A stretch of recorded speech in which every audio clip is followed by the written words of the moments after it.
Oh,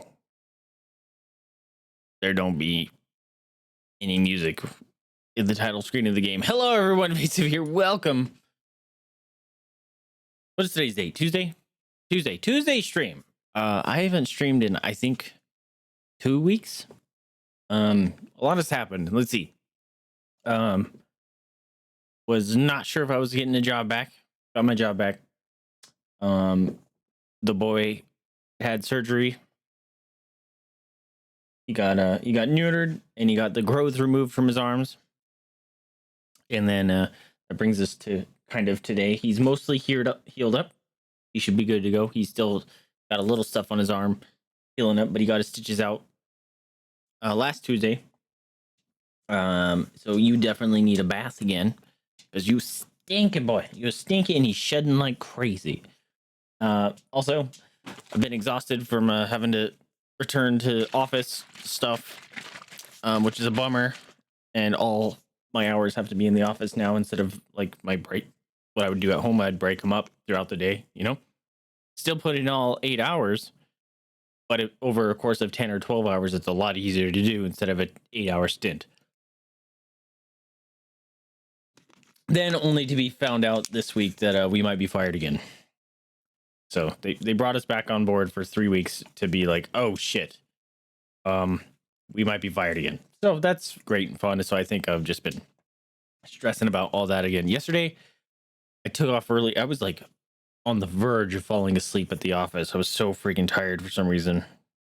So I took off work at 4, got home around 4:30, passed out at 5, woke up around 9:30, fed the boy, quickly ate some food, and went back to sleep by 10:30 and got up at 8:30 this morning. So like however many hours that is, like 14 at least. But I was stinging tired. And anyways, we're going to be checking out this game called Alex's Journey to the Grave. Doesn't it sound just joyous? And hey, what are you doing? It sounds like a great time, right? I'm guessing it's a field trip. I think it's a visual novel, maybe some puzzles involved. But the developer gifted me the key, and I was like, you know what? I'm up for a story game. I haven't done one of those in a while. Plus, being tired and not having energy to generally do high energy stuff after work and stuff, I figured it'd be a good thing to jump into. I've been meaning to play it for a couple of weeks, but again, like I said, I've been exhausted, tired. Hopefully, everything is still working.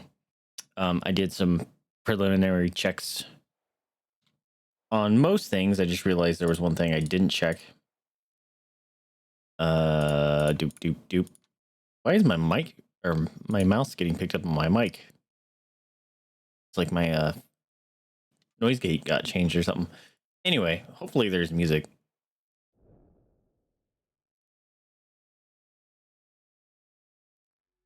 My time is ticking away. Well, that sounds fucking dandy. And oh, is it a scary game? I didn't see horror or anything in the tags. Yet day after day, week after week, I keep putting it off. I can't find it in me to actually take action. This is me.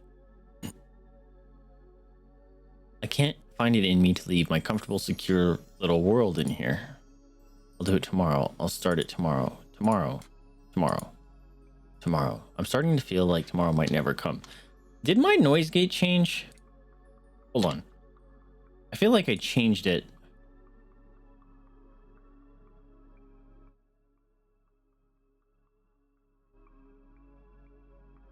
Oops, there we go. Let's see if that did anything. I just reloaded it. Oops. I was clicking, forgetting. Hey, what are you doing?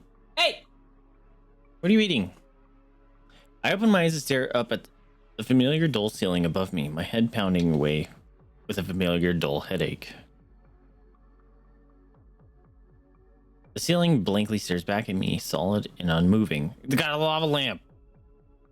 It's midnight. So I'm awake. This is me. I have absolutely no idea what time it is. The clock's right there. But honestly, I couldn't care less. My mind is filled with turmoil, vague memories of a foreboding claustrophobic dream, and I want nothing to do with it. Having some nightmares? Is that a fridge? Yeah. We got a mini fridge. We got a computer. Got some dirty dishes. Or else anything for that matter. Especially the rapidly increasing pain in my skull. Got some headaches. The only real desire I have is to put this reality on hold again. In other words, to get back to sleep as soon as physically possible. I screw my eyes shut, trying my hardest to will away reality and embrace my lingering fatigue. Dude, this is me. What are you doing? Just sniffing around. Freaking me out. It's not working. Ah, fuck. Despite my best efforts, I can't ignore the pain any longer. I reluctantly sit up and reach for the pills on my desk, the icy indoor air biting at my exposed skin. Love cold rooms. After popping one in my mouth, I quickly put myself back under the covers again. The heat of the blankets on my cooled skin reminds me of something like a warm, loving embrace. The medication won't take effect for a while now, but the comforting sensation alone is enough to renew some of my sleepiness. Go lay down. Go lay down. I close my eyes and relax, focusing my mind on it as best I can. Good thing there's no auto scroll. The pain and turmoil eventually fade to background noise in the darkness, just quiet enough to finally leave me some space, some peace. So my name's Alex. Pew, your breath stinks. I think he's a poop eater. Which is really gross, and which is really a problem to keep his wounds clean, because he kept trying to lick them with his poop breath. You got stinky breath. My phone's buzzing. My phone buzzes loudly next to my head, forcing me back to reality. Groggily, I rub my eyes. I'm not sure how long I slept after I wake up for the first time, or if I even fall asleep. Or if I even fall asleep again at all. But the throbbing pain inside my skull has at least subsided a bit. I turn my eye to the phone sitting on my desk. I want to ignore it, but I could tell by the vibration that the notification was a text message. Nice. I haven't received any for a while now, so I'm a bit curious to see who sent it. Even if there is no way to respond. Dude. I swear my noise gate changed because it is picking up my clickies. I definitely don't remember it doing that. Oh, that's the wrong way to go. There we go. That might be better. Hopefully that's better. Guess we'll find out. I brave my arms out into the icy cold air again to pick up my phone and check who it is. There's no music in this game? Oh. Oh no, it's the creepy music. Great. It's from my old boss. To my surprise, a wave of disappointment washes over me. I don't understand what I have to be. Well, I don't understand what I have to be disappointed about. Was I hoping for it to be one of my friends? That even after ghosting them for so long, they tried to reach out to me one last time? You weren't even going to reply to them anyway, so why'd you get your hopes up? Like, I understand that. It's still nice to, like, have the thought, you know? My disappointment flares up into anger, directed at nobody but myself.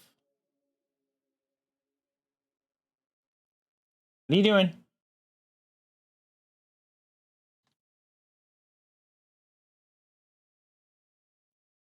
I think he's trying to eat, like, my Legos. Like, the crappy Legos, fortunately, upstairs. A couple times, so there's good Legos over there, and I don't want him to eat them. Yep. Is your ego really that fucking fragile? This is completely self-inflicted. You. Stop. I sit up and take a deep breath, trying my best to hold back the anger rising within me. The turbulence in my chest starts to calm as I close my eyes and focus on breathing. Inhale, exhale. Only manageable flits of anger remain when I eventually open my eyes again. I finally look back down at my phone and unlock it to read the text. Type message to your boss. Hey Alex, I just wanted to check in and make sure you're still doing okay. I'm super curious about what you've been up to, so send some pics my way if you have any. Some pics? A sharp pang of guilt hits me as I read his words, a harsh reminder of exactly what I've been putting off. Oh no. Was I supposed to make something for him? Like a website or something? I quickly lock my phone and return it to its place on the desk as if that would help me unsee the message. It's way too fucking cold in here. That's not a thing. I soon lay down again myself, stuffing my arms back into the warm depths of my bedding once more. Okay, clarify. It can be too cold, but never in my bedroom. Love the cold in my bedroom because it's nice and cool and you can have blankets to keep you warm. And then if you get hot, you stick out a leg and it's cold and your pillows are always cold. That's the way to do it. Read that. My body warms up again, but my mood remains sour. Hello? It isn't helped by the loud knock on my door just a few moments later. Hey, Alex, you awake in there? Give me the landlord's number. It's way too fucking cold in here, man. There's no fucking way I'm waking up another day in this shit. What a pain in the ass. For a moment, I nearly feel annoyed that I'm not close enough with my roommates to have their numbers in my phone, but I quickly remember all the reasons I'm thankful for it. Yeah, I'm up. Give me a second. My voice comes out hoarse as I raise it to make myself heard through the door. My throat is out of practice. I finally, reluctantly, drag myself fully out from under the blankets, shielding me, and the cold quickly has me in goosebumps. Fuck, it really is freezing in here. I was mostly dressing myself, but my roommate loudly pipes back at me through the door anyway. No shit, or no shit. It's already October now, and that fucker still hasn't turned on the heat. I hastily throw on the clothes left draped over my chair and then grab my phone. Navigate to the landlord's number of my contacts before cracking open the door and thrusting it towards my roommate. Why doesn't my roommate have their number? Here, take a picture. He looks a bit startled at the sudden movement, but soon manages to get his phone out and take a picture of the number. Just put it in your fucking phone at that point. Thanks, man. Thanks, man. I'll make sure to get the fucking point across this time. Good luck with that. He just mumbles a back to me as he turns away to address his phone, pulling the door shut behind him. Silence finally falls back over my room. I shiver as the cold seeps in through my clothes. Just that little hint of commotion between the text from my boss and the encounter with my roommate was almost enough for me to feel like I actually had something to do today. But that was it. There's absolutely nothing left. I'm just stuck in here for good now. Alone, hungry, cold. Even after scarfing down a small meal and crawling back into bed to keep warm, the emptiness inside me doesn't go away. Somehow the idea of getting up and going outside seems further away from me now than it ever has before.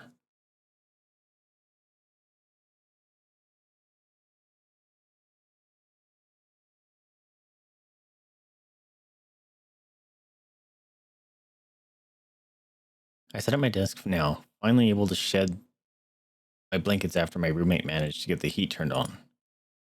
Badly need an escape from my mind, but my usual online time wasters are doing absolutely nothing for me right now. I just keep scrolling and scrolling and scrolling, paying no attention to whatever it is I'm looking at. Wow, the noise gate change really did nothing, huh? Pretty sure nothing changed. Since, forever ago. Maybe it's just because I haven't been on so long. I don't know. For some reason, I can't shake this longing feeling I've been having since earlier today.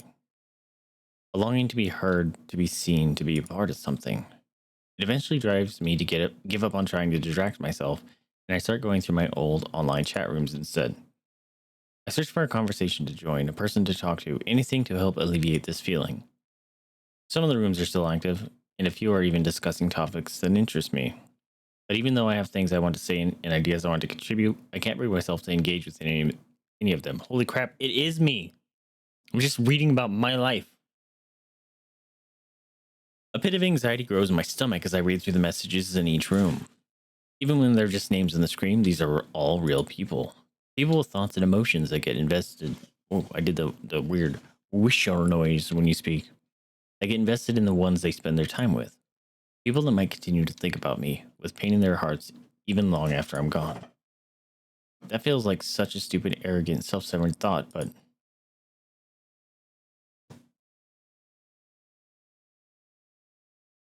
Make sure he's not being naughty. Even though I know that I could easily just keep my distance. And even though I know that they would probably never blame me for it, I fear the pain I might cause them is still too much for me to bear. I'm about to give up on my search, feeling even worse than before I started. When a lone chatter in an inactive room catches my eye. I scroll to the start of the message and start reading through. Name's Flora. Hello. Okay. I'm way too much a coward to do this in an active room. But I don't want to stay unseen either. Here, there's still a chance that someone will see this. There's still a chance that someone might hear me and that they might even understand. Understand how hopeless and alone I feel despite having no reason to feel that way. Aw. And just how incredibly fucking hard I've been trying to stay myself. Sorry, I don't usually swear like that. I'll try not to do it for the rest of this. Even though my life has only changed for better for the past few years, I keep feeling worse and worse and worse every single day I wake up. And further away from all the people around me. I told myself it would be different here. That a whole new world would open up for me, and I would finally be free to experience life again. But even though the faces around me have changed, I still can't see them the way I used to before. I swore to myself I'd only let in those I could trust, but now I'm completely incapable of finding that trust. At some point I realized I didn't understand them, and now I can't stop doubting them. And as I doubt and doubt and I doubt, as I feel worse and worse because of it, the distrust spreads even more. I keep gaining more secrets that I need to keep, and now I can't even trust my own family anymore. I don't know why I've become like this. I hate it. I can't handle it. I can't do anything about it. It makes me feel helpless, like I'm drowning, but I don't know how to swim. Like there's an evil dark mass that constantly grows inside me, feeding off my life force, constantly making me sick and eroding away my sanity. Like I'm completely and utterly alone in this world. I know I'm not really alone, in reality, or in these feelings. But at this point, if I were to reach out to tell any of the people around me how I feel, to generally ask them for help, no matter who I went to, it would all end up out in the open for all of society to see. In the eyes of society, I just become another useless broken person. That's the thing, man. Like, I've known people that, like, and I understand the feelings, like, man, sometimes you just need to let something out, but you don't want it to be within, like, your immediate circle, because then it's out and then everyone's wondering and everything's blur about it. And so, like, some people seek comfort in, like, internet chat rooms like this or like on Reddit or whatever, because then, like, you can vent your feelings, you can get things out there, and you can get, you know, people respond back, and then go about your day as if nothing happened, and it doesn't immediately affect your circle. So I completely understand that. What's up, Rooster? Hey, my dude. Yeah, we're back after 2 weeks, I think. I think it was like 2 weeks on the dot. Hey, what are you doing? Hey, that's his thing. He's like constantly sniffing and like eating at the ground, even though there's nothing there. It's weird. Nothing but a hindrance to the world, to be looked down upon, but nothing but pity or disgust. To be caged, controlled, drugged up, and experimented on for my own good by our pathetic excuse for a mental health care system. Okay, I think we're in America. I genuinely don't understand how the system could possibly help anyone being the way it is. I used to think we lived in the golden age of medicine, but after I've seen how often even regular doctors mess up, how little most of them even seem to care, how hard you have to fight for yourself to get proper treatment. Oh, is this my actual time? No. How am I supposed to trust psychologists who seem absolutely clueless in comparison? How am I supposed to fight so hard for myself when I have to lie to them, when I know they could lock me up at any minute just for admitting the truth? They don't even have a clue how the human brain really works. And they don't have a clue how the drugs they prescribe work either. Oh, they affect chemicals in the brain? But how? Shrug, I don't know. The only real way for them to find the right one is through trial and error. That's true. Kind of sucks. And the list of side effects are just horrific. Some anti-anxiety medicines list anxiety as a side effect. Yeah, that's true. yeah, the worst ones are like depression medicines that cause depression and suicidal thoughts. Is like, fuck, that shouldn't be a depression medicine. I mean, I'm sure there's a ratio in there of like, yeah, but like it works fine for 80% of people. It's like, man, that's still fucking scary. Sorry, I gotta mix up my. Does this even show up? Is it see-through? Nope. It's just dark enough green. And they can force you to take them. Literally physically force you. I could go on forever. The whole system must be the thing that scares me the most about the way I feel. The thing that drives me the hardest to keep these feelings locked away within me as tight as I can in the deepest depths of my heart. If I really am drowning, then I don't want the lifeguards to notice me. Or maybe they are more like the shark circling at the scent of blood. I feel a bit proud of that one. It's not like I'm incapable of feeling positive emotions. In fact, I felt like a pretty positive, outgoing person for most of my life, and I don't think that person ever really went anywhere. But that just makes how lonely I am even more painful for me. The blood, that's another source of fear. When I'm at my worst, when it truly starts to feel like there's nothing else left to calm me down, cutting is the only thing left for me that can make me feel sane. Okay, trigger warning. I'm gonna actually put that up on the tags.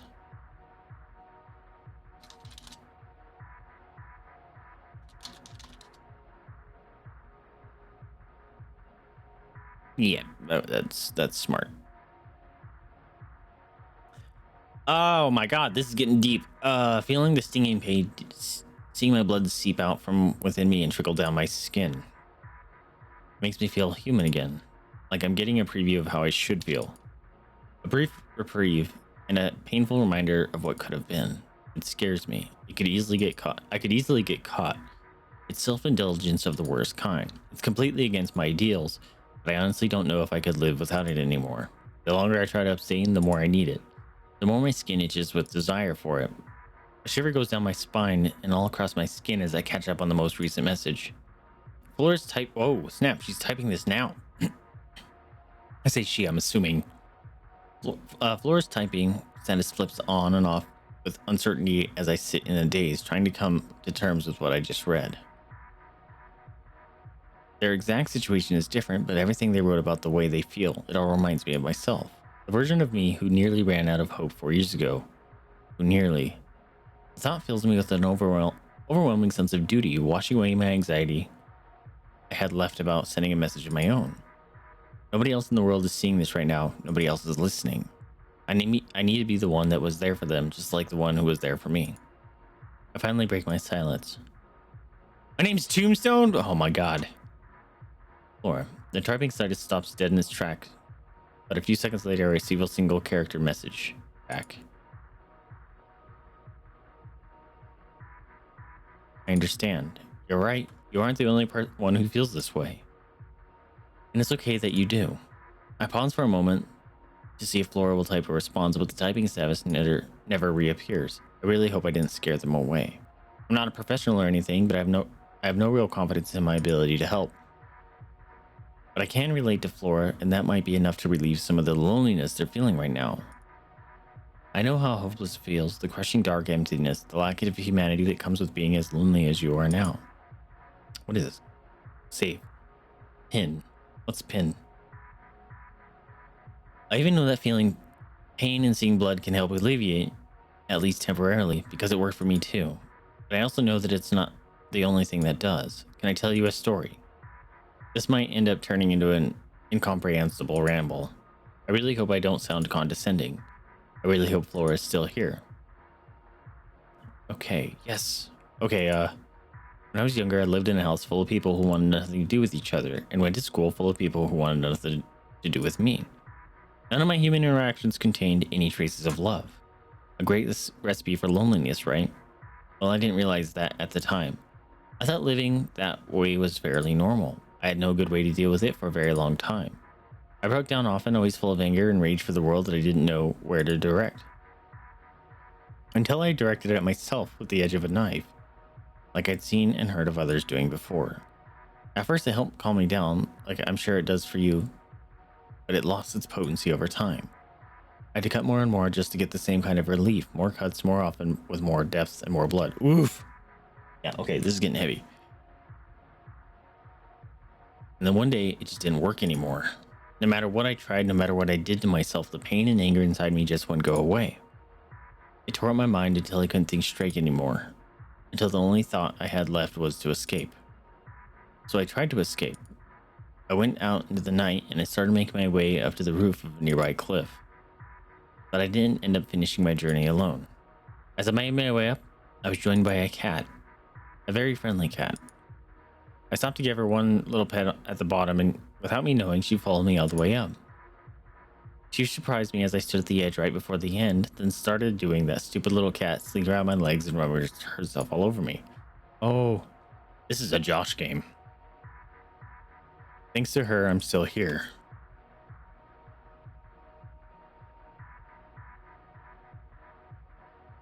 I spent the night up there giving her all the cuddles in the world.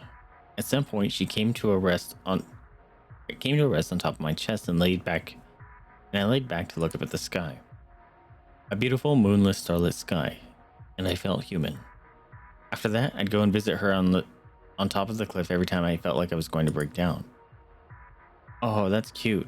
Her unconditional love and affection gave me enough small doses of humanity to stop cutting entirely. I eventually had to move away from the area, but I was finally able to make some friends in my new home. I think I told the story well, but I'm filled with anxiety. Flora never interjected a single time throughout the entire thing. Was this really what they needed to hear? Was it too long, too personal? Does it even relate to them at all? I have no idea. What even was the moral of the story? That they should go find a cat to pet? I was kind of thinking, it's like, is it just kind of, I think the moral is like just giving hope, right? Should I follow it up with some kind of advice then? Is that too much? Actually, there's one thing they mentioned that I really do think I should address. If I had to give some kind of advice, it would be look for a source of humanity other than cutting. If you do have people that care about you, even if you can't trust them enough to tell them everything, I think you can probably still ask them for help. You don't have to reveal all your deepest secrets just to feel their love. Just ask them for a hug, for some time together, whatever it is you need. It keeps popping up. They'll probably be happy to oblige. I really hope I'm right. That Flora still has people that truly care about them. That they still have someone who would gladly give them a hug. Otherwise, I'm just blundering, just being a condescending idiot and making it even worse. I would know that better than anyone. My heart beats with renewed anxiety when Flora's typing status finally pops back up. I'm choking up right now. When you came in and felt like I'd been caught doing something horrible, even though I thought I was prepared for it. But I really liked your story. Thank you so much for sharing it with me. I really feel a lot better right now after hearing it. As for your advice, I think it was something that I really needed to hear. I've been growing further and further away from my parents ever since I started trying to hide this from them. But now, after hearing your story, it seems so obvious that I should have been doing the exact opposite this entire time. Even if I don't come clean with them. I'm going to ask them for some hugs as soon as I can. Thank you again, Tombstone, honestly.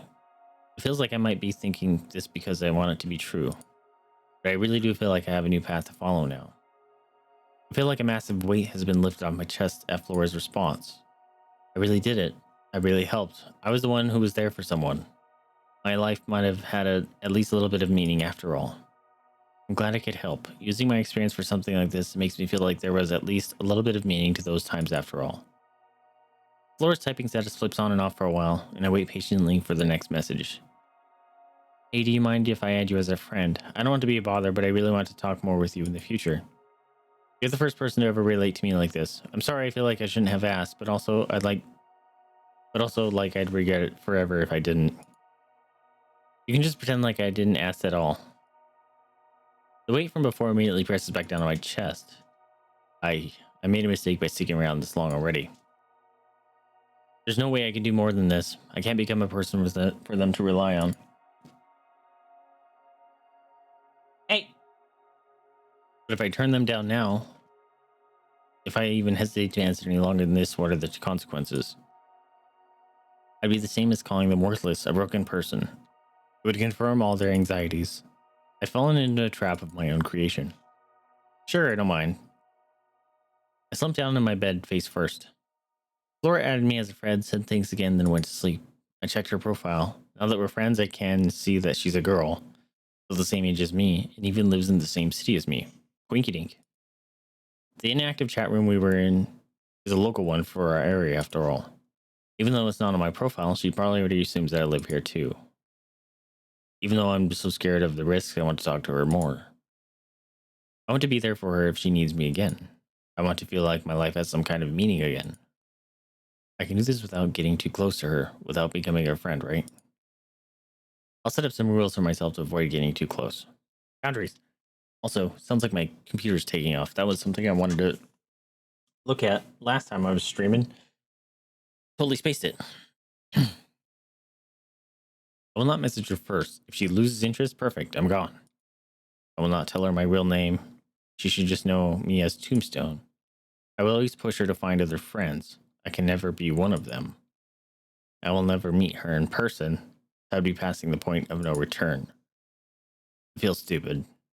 It's so early, I don't have anything interesting to talk about beyond sharing my experience with her. There's no way we'd ever get close enough for any of this to become a problem. This is all foreshadowing. All that opposite is going to happen.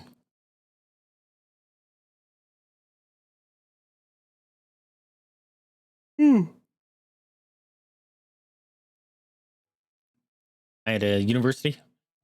Another day of classes, another day as the girl who's always alone. Wait a minute. Did we switch? It's been another day of the same, but thanks to the conversation I had yesterday, I'm still feeling a lot better than usual today. And I want to keep it that way. Today I'm getting, oh, it did switch.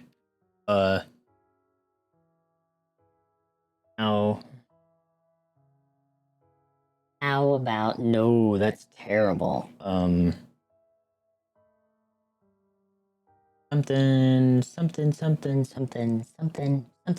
Something like that. I don't know. That sounds terrible. I don't like it. Okay, try that. Today I'm gonna get some hugs.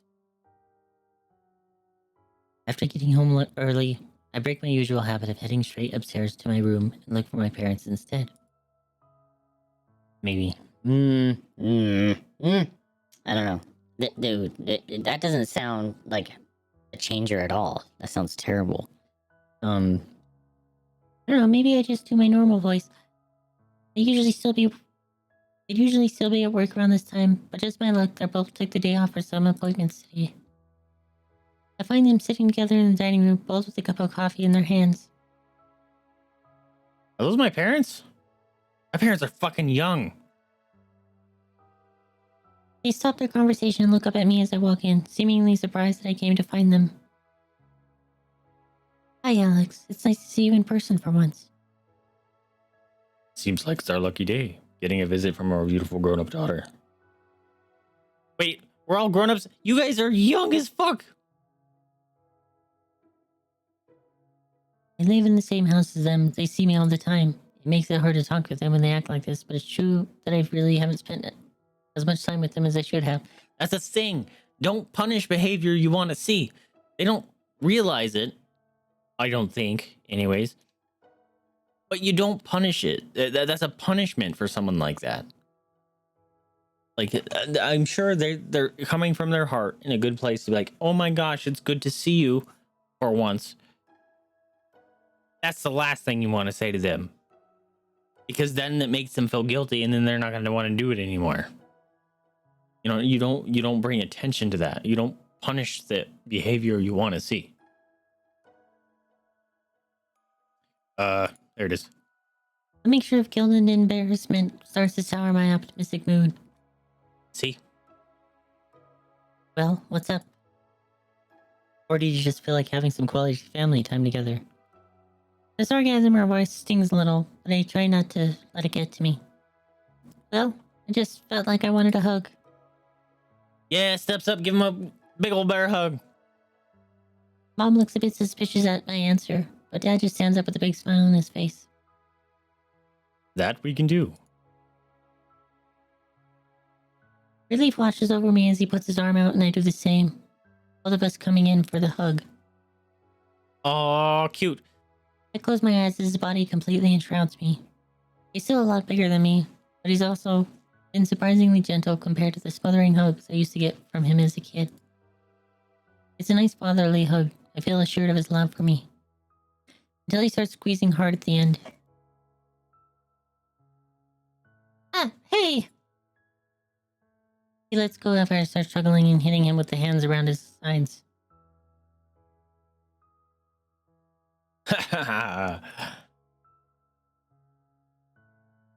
Well, it was almost a good hug. I turned to Mom, who stood up while Doug was hugging me. Okay, come here. She pulls me into a hug that's so much softer than the last. She's only a bit taller than me, so I'm able to rest my head on her shoulder. I close my eyes and enjoy the moment as she rubs my back. We're always here for you, okay, Alex? No matter how old you get, you can always tell us. You can always let us know if anything is bothering you. I feel like I'm starting to melt away in her arms. It's the first time I've ever heard that from her. I guess it's always just been implied, but I don't know if I ever really believed it. It's been so long since I started hiding my problems from them, so long since I put up this facade I'm always hiding behind. But for now, for the first time since I built it, I find myself thinking about ripping it down. Imagining the feeling of relief nearly brings me tears, but I don't think I'm ready. The thought of letting them inside my mind, even just a little bit more than usual, hits me with the wave after wave of anxiety. If I take down the facade, everything will come out. Things far worse than they could possibly imagine. What would they do if they found out about the cutting? Take away my freedom, search through all my things, send me to the hospital? I could easily end up locked away in a psych ward. It terrifies me. I don't trust them to listen to me and respect my wishes to not get the system involved. They would try to do whatever they think is best for me, regardless of what I say. And I don't want them to feel bad about it either. I don't want to shatter the image of myself that I've worked so incredibly hard to build up for them. I don't want them to blame themselves for never seeing through it. So I'll keep up the facade, at least for now. That doesn't stop me from coming to them for support, hugs or otherwise. I feel a bit better again after getting my thoughts in order. Mom gives me a light squeeze before finally letting go, and I try my best to leave those thoughts behind me and put a smile on my face before they see me again. I love you, Alex.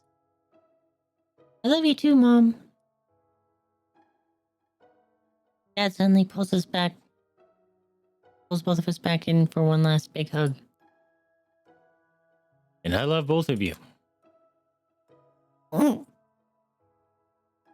Hey, you're squishing the poor girl again. Sorry.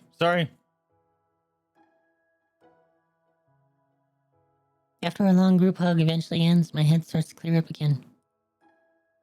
If it's like this, I don't have anything to worry about. I'll become the version of myself that I show to them in no time. Thanks for the hugs. I really hit the spot. Come ask for them more often. I'll be ready. Only if you promise not to squeeze so hard. All right. Even if it is the fun part, I won't squeeze as hard next time. The room falls silent as the moment seems to finish running its natural course. I make sure to come up with a reason to leave before my parents can start a new conversation. Oh, right. I have a ton of homework I have to go get started on now. Alright then. But don't work too hard. Come down and eat dinner with us later. It'll be ready at the usual time. Okay, I will. I don't know if I should do the voice thing when it does the head, like speaking in the head or the narrative stuff. Look at this fish. I love this. We on a different date because that's what is cat feet slippers, dead plant. Yeah, they're like 2 peas in the pod, huh? I've made my escape. Admission. Acquired hug was Acquired hugs. This is mission. Acquired hugs was a success. It felt good to get some long overdue hugs from my parents, but still, there's one more hug I want. A hug from someone who knows. Someone that I can share the entire truth with, free from anxiety. Up until yesterday, I never had anyone like that in my life. But now I think I might. A boy the same age as me, who probably lives nearby. I know not to take anything on the internet at face value, but I can't let this chance slip by. I need to find out if he's truly the person I think. That I hope he is. I smile at the thought as I open up a new chat window on my PC. Tombstone! I start to feel a bit... What's that word? I've never seen that word before. I start to feel a bit crestfallen as I realize he might actually be the one to talk with me. Might not actually be around to talk with me. Hi, Flora. But to my delight, he messages me back almost immediately. I got hugs from my parents today. To be honest, I was already feeling a lot better after our talk yesterday, but I think the hugs also helped a lot as well. It was such a good reminder of how much they love me. I think I can start to rely on them a lot more from now on, even if I don't share all my inner feelings with them. That's amazing. That's exactly what I was hoping for when I suggested it. Even after just 2 messages, the big difference in tone from last night's tombstone was already caught my interest. It makes sense, given the difference in the situation, but I'm suddenly even more intrigued to find out what he's actually like. Oh, a smiley. They don't always type with perfect grammar, huh? Yeah. I switched it up depending on how serious I'm being, I guess. I felt like I needed to make myself perfectly clear yesterday so I didn't cut any corners. It did feel a bit weird though, since your style is so much more casual. Sorry if it felt condescending or anything. It's okay. If anything, it made you seem even more like the voice of reason. My typing may seem super casual, but I'm actually kind of weirdly particular about it. Like I always use for I'm, I'll, except but not other words.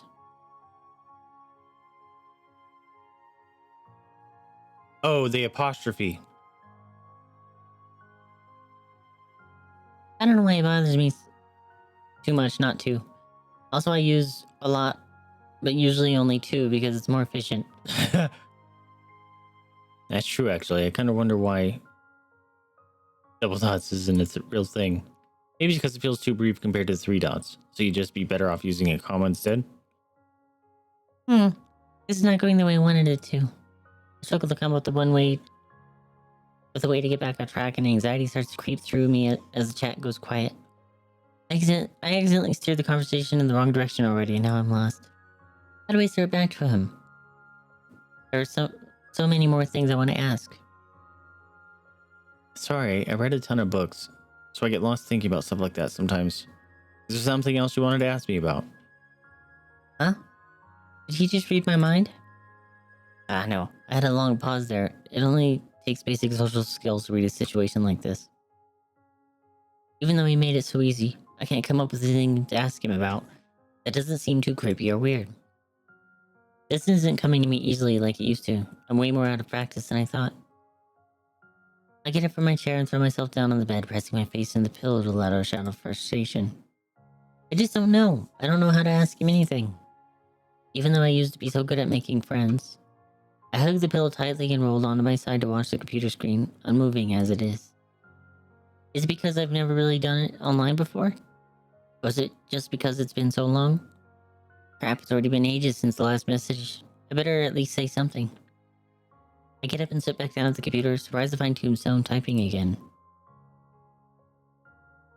I guess you had to go AFK for a sec, but something cute for when you get back. I found a pic of the cat from back then. Look at her. Oh, look at the kitty. I can't help but smile at the sight of the cat's wise, smug little face, and the tension built up inside me immediately starts to relax. And Tombstone, whether intentionally or not, he's given the all clear for me to take some time to think. I lean back to take advantage of that time, and the rest of my frustration melts away when I eventually realize something. I already dropped my social defenses from the beginning with Tombstone, so why did I bother putting them back up? He already knows my deepest secrets, so what is there to be afraid of? All I have to do is be true to myself, like I've always wanted to be. I put my hands back on the keyboard with purpose. She's so cute. Thanks for finding this. Yes. Also, sorry to be honest with you, I've actually been here the entire time. Tombstone's typing status pops back up but quickly disappears again as I continue typing myself. I got really worked up about trying to say the right thing there, but I realized now I was being a bit silly. I think I might have just gotten too used to always hiding how I feel when I talk to people, always needing to figure out what emotions I'm supposed to be having. So I wanted to ask you things while somehow hiding the fact that I wanted to learn more about you. I want to get closer to you. My cheeks flush hot red as I realize what I just typed. I mean, that I want to become your friend. Not that something would be completely impossible, though. I shouldn't have added that. Even with the conclusion I came to earlier, I can't help but start to feel nervous now. I wait with bated breath for Tombstone's reply, his typing status flickering. Oh, come on. Saying it like that is cheating. You almost made my heart skip a beat there. I can feel my face start to warm up again, not helped by another long pause before Tombstone finally sends his next message. Let's start a game then, to make it easier to ask each other things. How about we each get one question per day that the other person has the answer?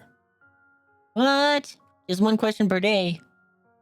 Yeah, but how about the game only ends when we both miss a day? That's a great game. Because it keeps the person here. That's great.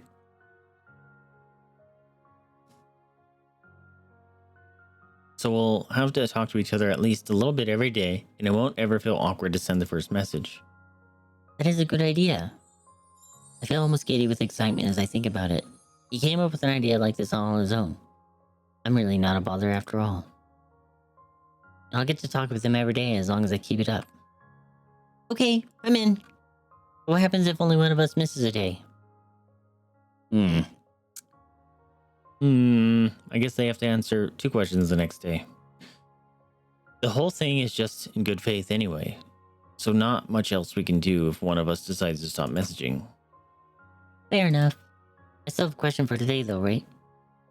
Yeah, go ahead and ask away. Wait, No.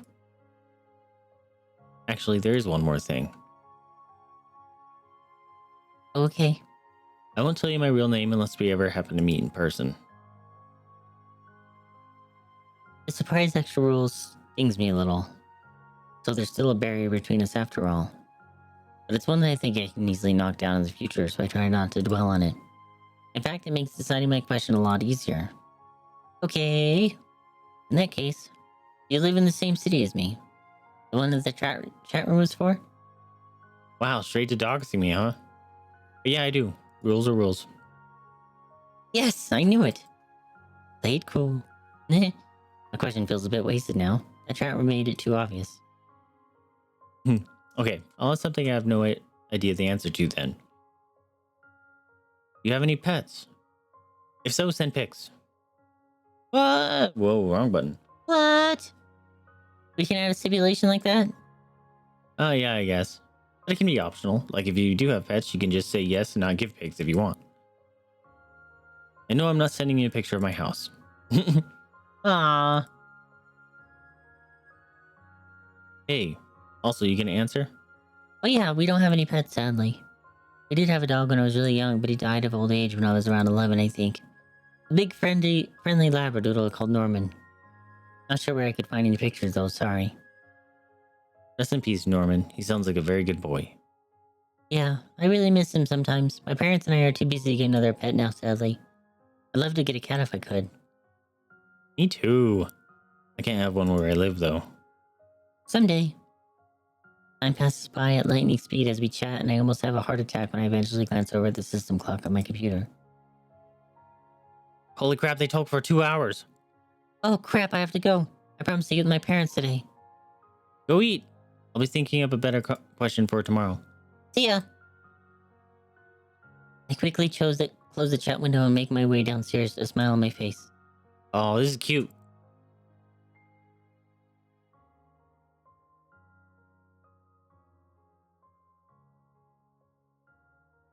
Our little Christian game has quickly become a new daily tradition for both of us. Okay. For today's question, What do you do for a living? Ah, I see we've already figured out how to make the questions as broad as possible. I worked at a bookstore up until recently, but right now I'm just living off my savings and looking for something new. Ah, with an answer like that, I need so many follow-up questions. Maybe it isn't actually the best idea to make the question so broad. My strategy might not work so well either then. I also didn't really think about needing follow-up questions. Actually, never mind. I can totally sneak a few more specifics in there. Oh no, don't go full lawyer on me. Here we go. Do you or your family speak any languages other than English? You aren't actually as smart as you seem, huh, Tombstone? Damn it. I see it now too. Yes. Question answered. See you tomorrow. No! Lamau! JK. Real answer, me and my dad only speak English, but my mom speaks Mandarin as well. She grew up here, but I spoke it at home. She grew up here, but spoke it at home since her parents were from China. She's really rusty now, though, since they passed away before I was even born. Damn, too bad you never got to meet him. I don't know. My mom seems to think it's for the best. She said she didn't want them controlling my life like they did hers. I kind of wish she taught me Mandarin sometimes, but I think she just wanted to leave that part of her life behind her. Today we'll remember to avoid yes-no questions, right? Yep, I learned my lesson yesterday. Okay, question time then. What are your hobbies? That's a good one. I think reading has always been my biggest hobby, especially when I worked at the bookstore and I could basically just read all day. I really love getting lost in stories. In other words, so a lot of other hobbies are kind of similar, I guess. Just nerdy and harder to talk about with most people. Like anime, manga, video games, etc. Yes! Whoa, is it that exciting? Yeah! It means you're like me. Never had anyone talk about that stuff with before. Really? Even with people online? Yeah, honestly, I never really figured out how to make friends online. It's super weird as a girl sometimes, and I don't really want to fake being a guy just to talk about anime. Yeah, that's fair. But hey, we can talk about as much as you want to now. Or want to now. Yes! I definitely need your thoughts on some things. I'll ask your question for the day first. Okay, I'm just gonna throw this one back at you then. What other hobbies do you have? It had to happen eventually, I guess. Other than anime and stuff, I guess art is the main one. My mom is a super good artist as well. So I spent a lot of time drawing and painting with her as a kid. I grew out of that after a while, but after getting into weeb stuff, it was only a matter of time before I started using it to draw anime characters instead. Of course. Jeez. Even though I've already opened up to you, we just figured out that we both like anime. I still feel a bit anxious whenever I mention it. Hey, that's normal. I've yet to get over the same thing with people IRL. It's just what happens when you spend so long trying to hide something to fit in. I shouldn't feel that way with you, though. It's only been 3 days since we met. I'll definitely feel more natural with time. Hey, ask your question first today. I want to think about mine a little longer. And I don't want you to just reuse mine again. Ah, okay then. I didn't think of one for today, but it might not be that interesting. Just go for it. Alright. What was your furthest trip away from home like? Cookie time. What's up, Yuri? How you doing, dude? On cookie boy! On the cookie for the good boy! Here you go. Here you go, good boy. Here you go. It's a cookie. Doofus. He was all scared of it. Cookies, good boy. How you doing, man? Good wording today. Welcome back. Your steadfast Oh, loyalty man, is another greatly cookie. appreciated. Come on, good boy. Come on, good boy. Over here. This cookie. Good boy. It's a good boy. Here you go. Okay, go lay down. Ugh, slimy. So slimy. Yeah. He immediately full on starts drooling about any mention of food. It just slimed my hand. It was a good boy. How you doing, dude? only slightly challenging. There we go. My furthest trip must be when we went to Costa Rica as a family. It was a resort town somewhere on the west coast, I think. It was only around 11 or 12. I just remember having fun getting bowled over by big waves and eating a ton of free ice cream from the resort. Is that a thing? A ton of free ice cream? That sounds like a lot of fun anyway. Sorry, I don't have much more to share. Also, I feel even a bit more nervous about my question now. I think learning about how someone grew up is a good way to get to know them, but I've been a bit scared to ask stuff like that since I know your childhood wasn't the happiest. Don't worry about it. You're not going to dig up any forgotten trauma or anything. Remembering how far I've come since then usually feels pretty good, actually. Yay! I'm glad to hear that. I think I came up with a question that should be a bit more neutral anyway. What was your hometown like? Oh. Maybe broad questions do work. I have so much I need to answer for this one. Yes! The town itself is beautiful. It's an old mining boom town, so a lot of the houses were constructed all haphazardly around winding roads in the outskirts. And the whole thing is nestled in a big valley in the foothills so you can get super amazing views from all the sides. Oh, The people there are the disappointing part. Even though the place was big enough to become a city at one point, they all act like they live in middle of nowhere, live in middle of nowhere, Redneckville. It makes sense though, since the mining industry there died off while I was in middle school, and most of the residents became dirt poor overnight. Anyway, anyone with a brain left as soon as they could, so the people left over were not exactly the best and the brightest. wow, so that's why you moved here then? Eventually, yeah. Wait, we're doing follow-up questions now? Oops, my bad. Wait. Shouldn't follow-ups be allowed but just optional to answer? The rules are just that we have one question. The other has to answer each day, right? You answered my question about anime yesterday too. Oh yeah, you're right. I guess it's hard to have a conversation with only one question per day anyway. Yay! So what did you mean by eventually then? As long as you still want to answer. Well, basically my mom did not have very much for a brain. She wasn't a miner. She thought she'd keep her job just fine. She also wasn't smart enough to save up any money. When she realized she was going to lose her job anyway, our house had already lost all its value and we were basically trapped there. I worked at a gas station and somehow managed to keep my job. So since I was under 18, she started stealing the wages from my bank account. That's fucked. What? You would have helped out if she just asked though, right? Probably not. I hated her. She never even told me she lost her job by the way. I didn't know about it until I walked past her old empty office building. It wasn't even just my wages she stole. Eventually it was everything I'd been saving up to get away from her in the first place. Hey, are you eating a toy? What you got there, boy? What you got there, boy? What you got there, good boy? I think he's got a toy. He's awful loud.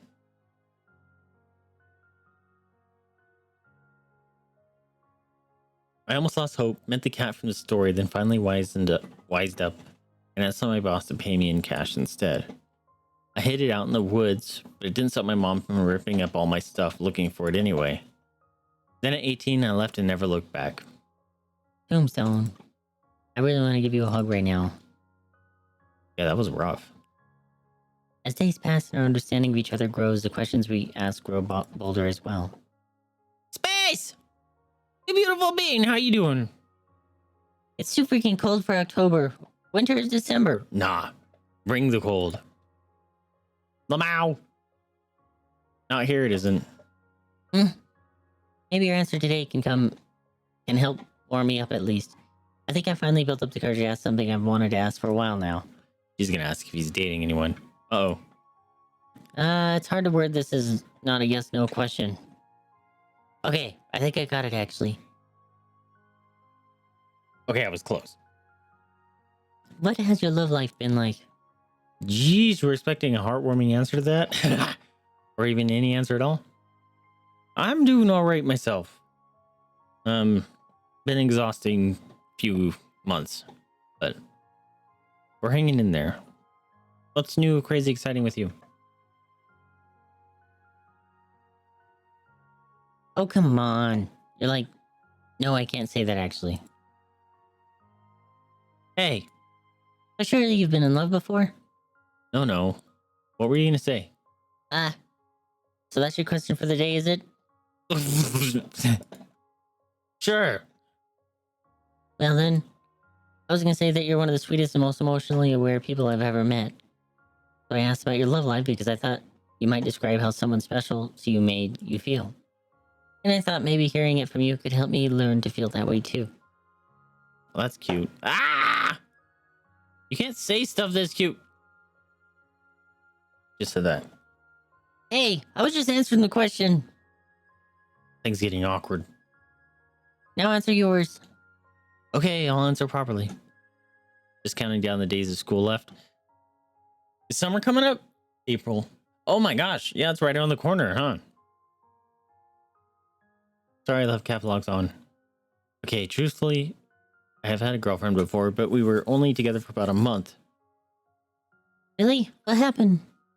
Well, my biggest mistake was not getting to know her first. Yeah, that's a problem. For a guy, it seems like the obvious choice to accept right away if a pretty girl wants to go out with you, right? Oh, she asked you? Yeah, I can see that being the case. So yeah, pretty girl asked me out. I accepted. Turned out her personality didn't match mine at all. She wasn't really interested in getting to know me or anything I enjoyed. She just wanted me to party with her, pay for her pleasure. Oh, that's unfortunate. Sounds like the right girl for some guys I know. But yeah, not sound like the one for you. How did you even meet a girl like that? It was from mutual friends. I think she probably complained about her last text to them, and they suggested me as an opposite type. She complained a lot about guys like him for cheating all the time. That was probably her biggest reason to try finding someone different. Yeah, that sounds about right for her type of her type of guy. So you're the quiet bookstore guy that would never abandon her? The desperate, beaten down bookstore nerd that would treat her like a queen and fulfill all her whims is more like it.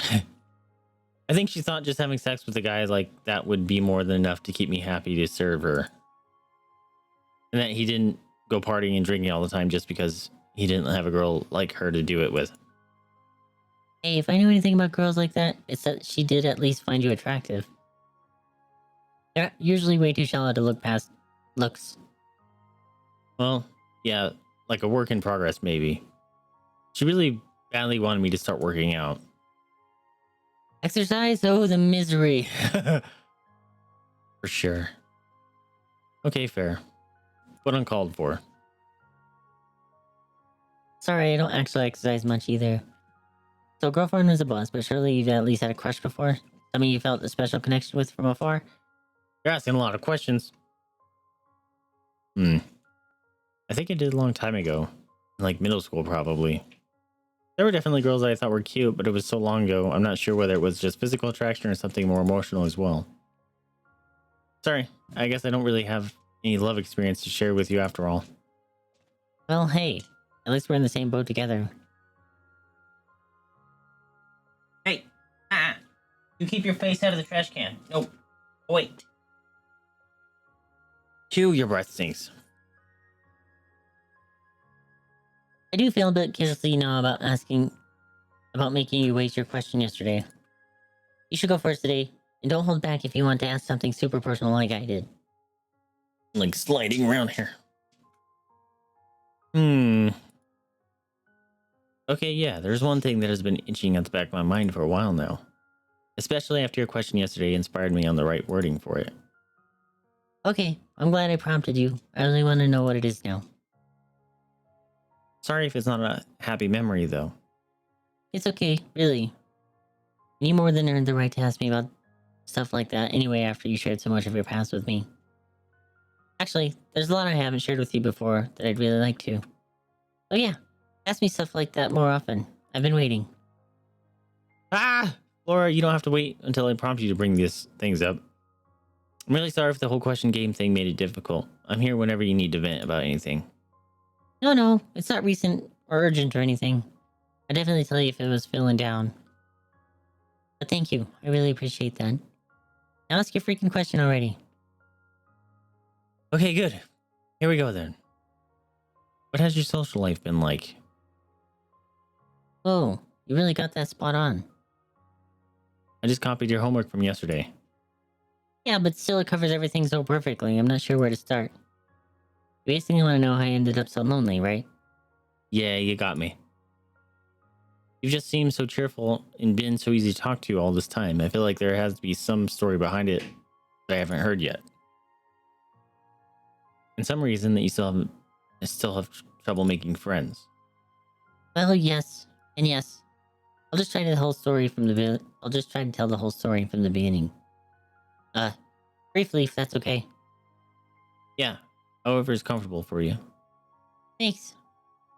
Okay, so for some reason, I was always super extroverted and social as a kid in elementary school, and I always felt like I needed to be the responsible one. I'd feel the need to make sure that all my friends were getting along with each other, and that they were all having a good time, and they were all following the rules. I'd feel guilty whenever things went wrong, like I needed to make things right for everyone, and I was actually pretty good at getting my way back then. I had my own little punishments and rewards to dish out. The other kids would even come to me for mediation sometimes. As me and my friends grew up, I obviously had to let go of that. Really? Sounds like you had the makings of a good leader going on there. I guess you're right, but it really didn't. But I didn't really let go of it by choice. It just got harder as my classmates got older and more rebellious, and I was eventually forced to give it up. The problem was that I held on to the guilt. I kept feeling responsible for keeping my friends out of trouble. Right before starting high school, I gave into that guilt one last time and ended up losing my entire friend group at once. What the heck were they even doing that you felt so guilty about? It was always just little things like swearing or something. I could usually just deal with the guilt and ignore it, actually. But the final one I couldn't ignore was when one of my friends brought a bottle of alcohol to class. Whoa, that is quite a big deal for middle school. That was middle school? Fucking A. Yeah, I guess. Doesn't change the fact that I lost all my friends over it, though. Anyway, I didn't know how to handle my sudden complete loneliness as a brand new high school student. That's fucking sad. I spent all day every day just thinking about how my life would be different if I just managed to let go of my guilt. So when an older girl showed some interest in me, I was all in. I was totally ready to follow her and try whatever she wanted me to. I smoked for the first time with her, drank for the first time with her. Are you actually a bit of a bad girl, Flora? No! That was very short-lived. Sorry, go on. I just somehow managed to trick myself into thinking I was having fun, but I know now that I really hated it the whole time. I'm not a prude snitch like I used to be either, though. That girl brought me to a party one day that changed my whole worldview forever. I came across a guy overdosing on drugs there, and for a moment actually considering ignoring it to avoid losing a friend again. Thankfully, I realized that the situation was completely different and called 911. Good for her. The whole ordeal made me realize that I don't need to worry about the harmless actions of others just because they're against the rules, but that I absolutely need to stick to my own ideals, and I should choose my friends a lot more carefully. What the heck? Sounds like you had it all figured out then. You still haven't found out anyone else to become friends with since? Well, you.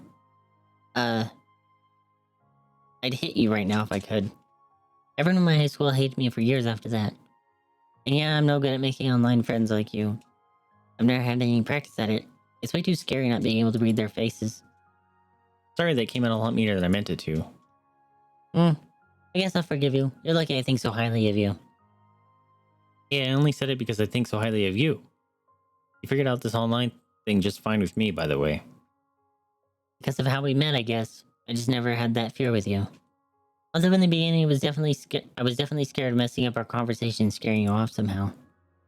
Anyway, I want to finish the story. It's pretty much exactly what I was venting about when we first met, but I was trying to keep it vague back then. Yeah, I kind of get the gist already, actually, but keep going. I guess I already filled in most of the gaps then. But yeah, I spent the rest of my time in high school alone, just waiting for the day I could go to uni instead.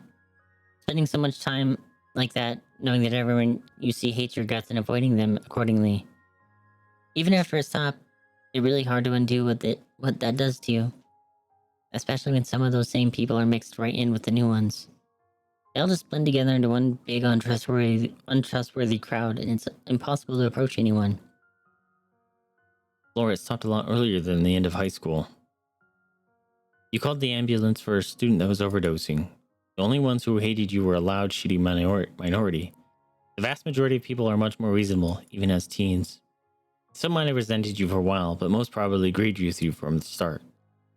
And anyone with a brain would have forgiven you long, long before graduation. If I'm wrong, I'm sure you'd know. Tombstone. Yeah? Fuck you. Sorry. I'm really glad you don't scare away so easily. I'm sorry, Tombstone. This is another embarrassing one, but my curiosity has grown far too large to ignore it any longer. No, stop with the warnings. My heart starts beating faster every time. Sorry, I'll just ask ASAP then. What do you look like? Send a pic to make it simple. Oh, okay. You can skip it if that's too much. I thought he said he wouldn't send her a picture. No, it's fine actually, but before I answer, I'm gonna ask you the same question after this, so I'll send her a picture if you agree to send one too. Yes! Agreed. She's fucking cute. Okay, let me take one real quick and send from my phone. Okay, I'm super excited now.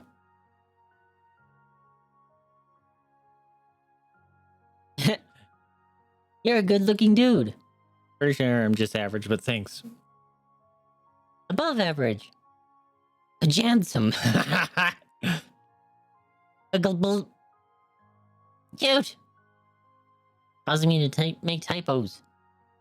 Okay, if you say so. I do. Now show me how cute you are too. Okay, I'm nervous as heck. Oh wait. I'm nervous as heck, but it was so worth it. I also say I'm just average at best, so don't be too disappointed. No chance. Just let me get my phone, I'll take one like that as well. She looks just like her mom. Wait, is that a picture of her mom? She looks just like her mom. You're cute. That was way too intense. I meant to say you are cute. Oh my god, chill out. Was that your actual reaction? Why? Yes. I think he was saying yes. In the end, it seemed like our meeting was inevitable after all. Oh, they actually are meeting. Tombstone, Hi, Flora. I can't take it anymore. What's wrong? Yeah, that's a fucking terrible thing to say. When you have that kind of history built up. I just really need to hug you. Don't scare me like that. Sorry, but I'm serious about this. Wait, like for real? Yes, I'm actually serious. So just stop typing for a second. I want to explain a bit. I've come to realize that to me, a hug is like a way of directly sharing the emotions with people. And the stress of the negative emotions that you share can be dissipated with the positive emotions from another person. When I hug my parents, I can't share all my negative emotions. I even have to put in an effort to hide them. They still give me positive emotions like love and affection, so it still helps. But they can't target the negative emotions I hide with anything specific like sympathy or reassurance, so they just fester inside me like they always have. I think if I hug you, someone I've already shared all these emotions with and have no reason to hide from, it would feel a lot better. Sorry, I have no clue if that made any sense. Just answer the question for the day. Will you meet up with me in real life? Yes. Yes! Jeez, I really want to hug now, too. I haven't had enough in my life to get what you're talking about, but you definitely sold me on the idea of it. That's cute. Oh my god, stop! It just makes me want to hug you even more when you say stuff like that. Okay, let's set it up then. My question for the day will be... Yeah, I was going to say, where do we meet? When and where do we meet?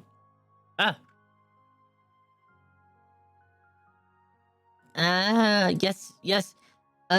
Tomorrow, if you're free in the afternoon. Oh, okay, that's soon. It should work, though. Can you get to the university somehow? Yeah, I have a car. It's not that too far anyway. Let's meet on campus once my classes are over then. I'll show you when I'm there tomorrow morning. I'm gonna hug the crap out of you.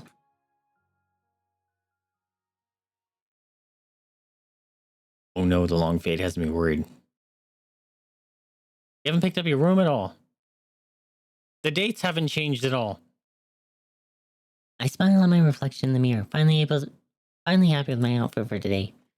Warmish, feminine, cute, and comfortable. I look the person I want to be. I turn to look at my clock for the millionth time this morning and use to see that there's still over a half hour left before I have to leave for class. Time has been passing slower than ever since last night, and even though I barely slept, I couldn't help but wake up super early this morning. I mean, I'm finally getting the hug today. The hug that's been on my mind every single day since I first met Tombstone just under a month ago. Sure, I have plenty of doubts about meeting some random guy I met on the internet, but those doubts have slowly been washing away one by one with every conversation we've had. He answers every question I ask promptly and with sincerity. He's just so genuine. His life's so mundane, and I can't even begin to think that he's been lying about any of it. I know who he is, who he says he is, a young guy around my age. We exchange pictures with our chat in the background as proof of authenticity, and there's no way he could have faked that so fast. In fact, I was the one who suggested meeting up in the first place. I've been feeling like he was kind of reluctant about it, actually, since he made the rule about no telling me his real name. I don't think he ever mentioned it again at all. I wonder if it was to avoid making me feel uncomfortable? Or maybe he was just too shy to bring it up himself? I giggle at the thought. It's hard to imagine the open and sincere Tombstone I know being so shy. But it seems about right for the boy in the picture he sent me. Either way, I'm really glad I had the courage to bring it up. I'll definitely treat him right today. I'll take him to my favorite cafe, buy him a nice hot drink, try my best to make him comfortable. If he really is shy in real life, maybe I'll finally be able to tease him a little too. I grin and slap my cheeks as I realize I'm getting too carried away. Ah, jeez, I gotta take it easy. I'm just way too excited about finally having someone I can be myself around. Be myself around? Be around myself? I don't know what I read there. But I'm definitely gonna get that hug.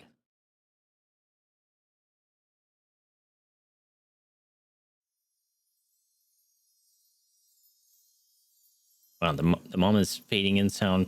Perfect timing. I finally arrive at the meeting spot. Oh, it's switched. Okay. I was literally just about to ask, is it ever gonna switch back, or was that just the intro? I finally arrive at the meeting spot Flora sent me, an outdoor common area just outside her final class for the day, and sit down on one of the many vacant benches. I'd been cooped up in my room for so long that the short trip over here felt like a huge ordeal. My car's battery's dead. I had to get gas. Can you stop pushing me? I had to get gas. I had to remember how to drive through traffic. I had to figure out the layout of the campus, and even after all that, I still got here half an hour early. My sense of time is truly fucked up. I haven't even met Flora yet, and I already feel wiped out. It's pathetic, but this is the busiest day. This is the busiest day I've had in probably months at this point. It doesn't matter. It doesn't help that the whole time I've been dragging myself through all the emotions to get here. Closer and closer to the moment I meet her, the tight knot of anxiety in my chest has only been growing tighter. Yeah, I was gonna say he's worried. I'm pathetic, using a girl that feels indebted to me like a painkiller, a temporary distraction from my fate, just to inevitably drag her down with me in the end. But at this point, I know I'd feel even worse if I cut her off. If I left her alone again, confused and betrayed, wondering what she did wrong, wondering why she wasn't good enough. I think back to the rules I tried to set for myself after the first time I talked to her. Yep, broke most of them. That girl had messaged me first every single day since we met. I never broke that rule even once, but she never noticed. She really must be that happy to talk to me every day. The one about friends, though, I totally broke it. We're definitely friends now. I never once pushed her to find other friends after she told me how that went for her in her past. And the other two rules I'm breaking right now. I'm meeting up with her and I'm going to tell her my name. I've already broken 3 of our 4 rules. I've already messed up. The damage is already done. I have to take responsibility and tell her everything today. I've agonized over it for so long that I'm completely sure there's no better way out, but the sense of relief I feel when I think about it terrifies me. I can't resist Flora, can I? She's cute, kind, caring, and shares a ton of my interests. She's so genuine. I can't help but feel like she's the only human being on Earth. Even before, I've never had a friend I could be so open with, or even a friend who would be so open with me. She's become the one and only source of fresh air in my life, and she even wants to meet up with me just to give me a hug. So aren't I just kidding myself that this is for the best? Just giving myself an excuse to be selfish about this? Wouldn't it be better just to ghost her after all? No. No matter how I think about it, I can't stand the idea, and it makes me hate myself even more. I fight this sudden intense urge to hurt myself. Shut up, shut up, shut up, shut the fuck up! You're already here, Alex. You've already decided what you're going to do. You're going to hug Flora, spend some time with her, and confess everything when the right moment comes up. Then you're going to accept the outcome, whatever it is, and try your absolute best to make her happy. Whatever that means you have to do. That guilt doesn't really go away, but my renewed conviction calms me down a bit. Man, you chomp loud. A sharp gust of wind easily cuts through my thin sweater, sending a shiver across my body. It seemed adequate for the cool autumn air earlier, but it's not nearly enough now that I've stopped moving. I guess sitting and stewing my thoughts out in the cold for so long is just part of my punishment for becoming such a useless shut-in. Tombstone! How cute. I might have pushed that wrong button. I suddenly hear a name that I recognize from a voice that I don't, and confusion washes away my thought. Charlie! Reality finally kicks in as I look up to see a very happy-looking girl running at me from a group of students leaving their class. I stand up to greet her, but before I can even say a word, she's already upon me. Tackle hug! And I'm... Oh... I'm feeling things, and it's making me choke up. And I'm being hugged. She pulls herself in tight, burying her face in my chest as she latches on, and her sudden embrace nearly takes my breath away. My mind suddenly a soupy mess. It takes a few seconds before I remember to wrap my own arms around her as well. She gives a sound of approval and another tight squeeze as I do, pressing herself even further against my body. And then she just stays like that. Our persistent embrace just keeps dragging on, and any doubts I had left fade away as her sincerity becomes undeniable. I start to notice all the pleasant sensations I'm experiencing instead, and they quickly move to the forefront of my mind. Her arms wrap snuggling around my back, her comforting body heat mixed in with mine, her fragrant hair tickling at my neck, her warm breath blowing through my shirt, her soft chest pressed against my ribs. I've never felt so close to someone before, so completely and utterly accepted like this. It's always felt like something that I wasn't allowed to have, something that no one would ever truly be able to trust with me. My previous experiences cemented that thought in my mind, and my current situation made me give up on it entirely. But this girl just is not letting go. We met for the first time in person mere seconds ago, and she hardly trusts me enough to embrace me like this. It's starting to feel like I'm gonna melt away in her arms. I try to let go and create a natural end to the hug, but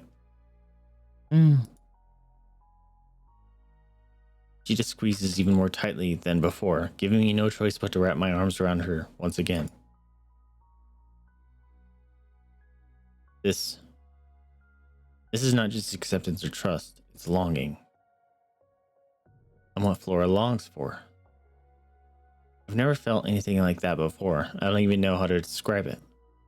I think I'm about to start crying. Okay. She finally lets go and steps back, revealing her beautiful smiling face. My appetite... That's cute. My appetite is sated for now. The cold air bites at my body where hers warmed mine, and I feel like I've forgotten how to breathe. I'm stunned. It's hard to believe that this is the same lonely girl I met in an empty chat room just under a month ago. I rack my mind for something, anything to say before the moment drags on for too long. You're shorter than I thought you'd be. A look of playful offense flashes across her face as I wince in regret, but somehow her smile doesn't go anywhere. And you're taller. I felt like I was hugging a tree. She's so cute, I just wanted to hug her again. Despite the incredibly intimate hug we just shared, I can still feel the unusual physical barrier between strangers around her. My mind remains just as blank as before as I grasp for the words of reply. Instead, in the awkward moment of silence I was trying to avoid soon hangs over us. I avert my gaze from hers. It's so much harder to do this in person. Flora's eyes catch mine again as I look back over her, and to my dismay, her smile seems to widen. You're so much easier to read in person. She quickly leads us on before I have a chance to respond, exaggerating a shiver as the cold starts to tickle at our exposed shoulders. Brrr! Come on, let's go. I'll treat you to something warm. The barrier I had just imagined between us shatters before my eyes as she reaches her hand for mine, pulling me by the wrist until I'm walking alongside her. She lets go once our paces match, leaving me a bit closer to her than I felt, and I feel like I should be, looking over at me with a grin. My heart starts to race again. I can't help but wonder if I'm not really cut out for this. Sorry if I'm a bit awkward right now. I'm honestly way more nervous than I thought I'd be. My plea for mercy elicits another giggle from the girl encroaching on my personal space. Don't worry. It's way more fun this way. It's nice having the upper hand for once. Jeez, she's really enjoying this.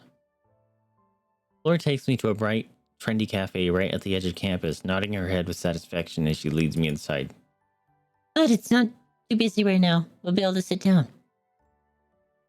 She turns back to me with a hint of mischief in her eyes. Let's order first. I think you have something you need to tell me.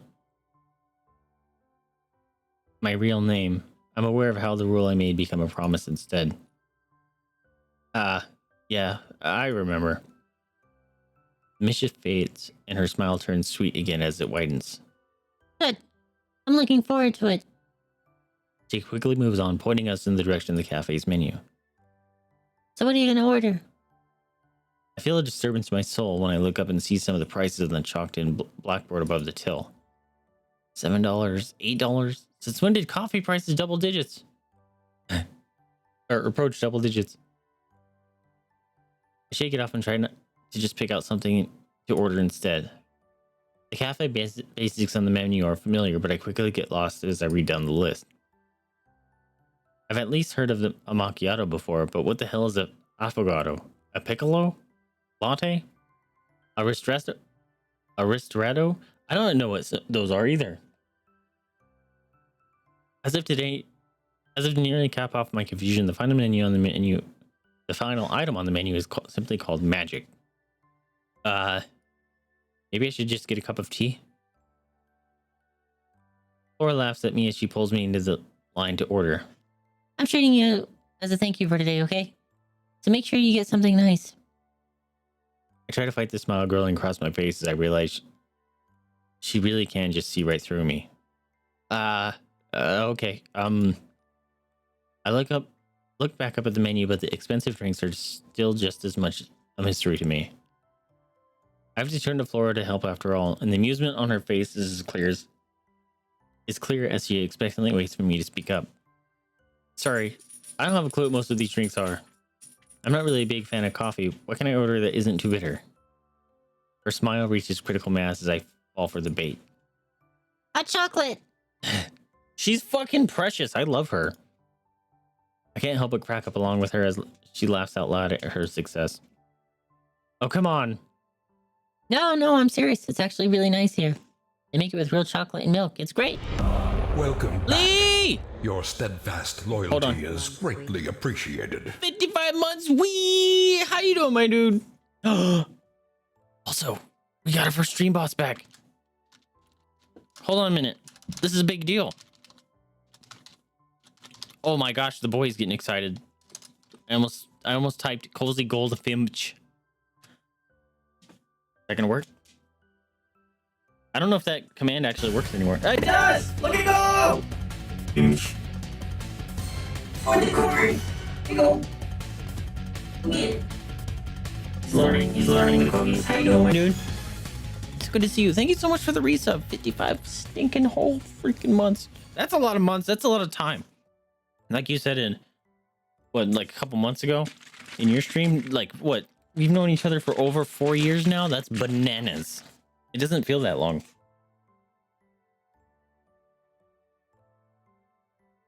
But I think internet time and COVID time all work different than normal time. And so when you combine COVID and internet time, it's just a whole nother beast, right?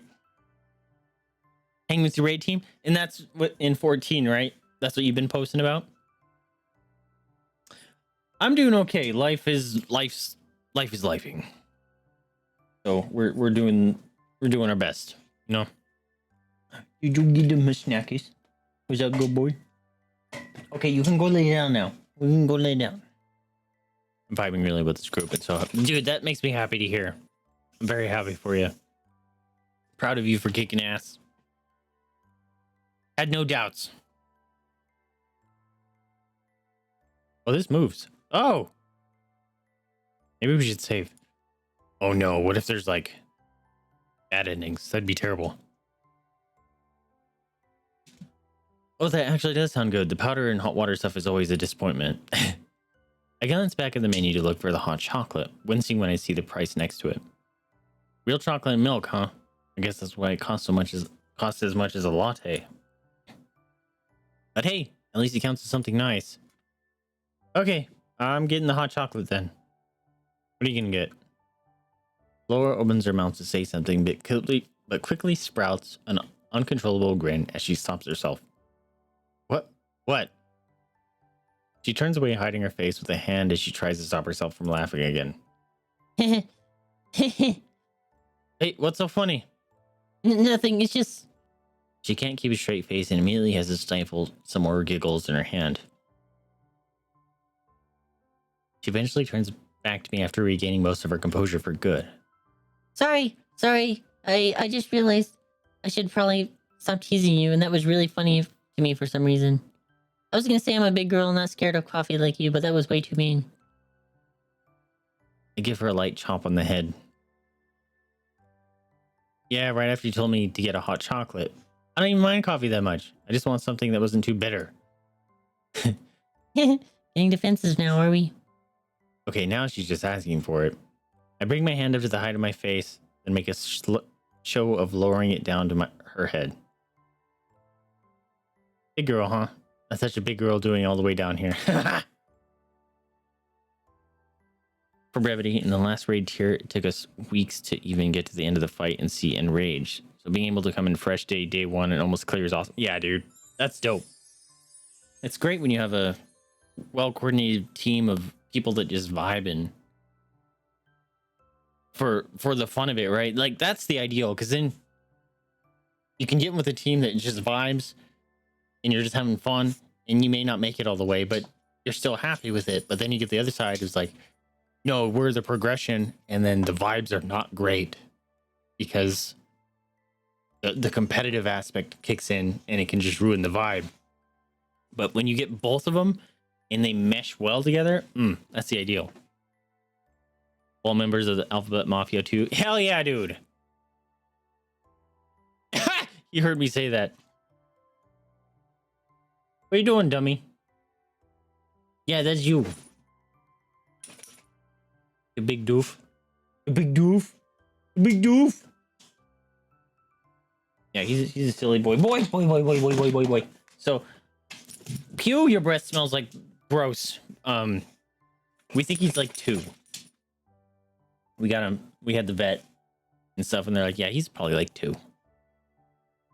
Yeah, he's definitely opened up. Happy boy. People come over. He's happy to meet them. He loves people. He definitely needs a bath. I think that's why he's rolling.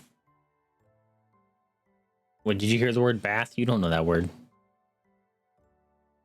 Crunch, crunch. Lonnie got him some presents, and if she shows up, I'll run upstairs and grab him. Oh, hold on. I got a thing on the phone.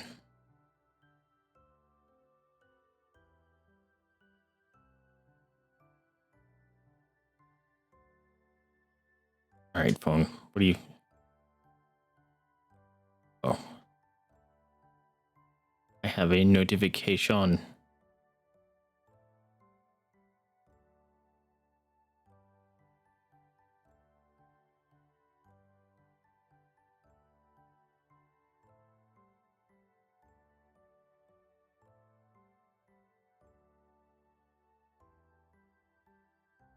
Chomping away on that.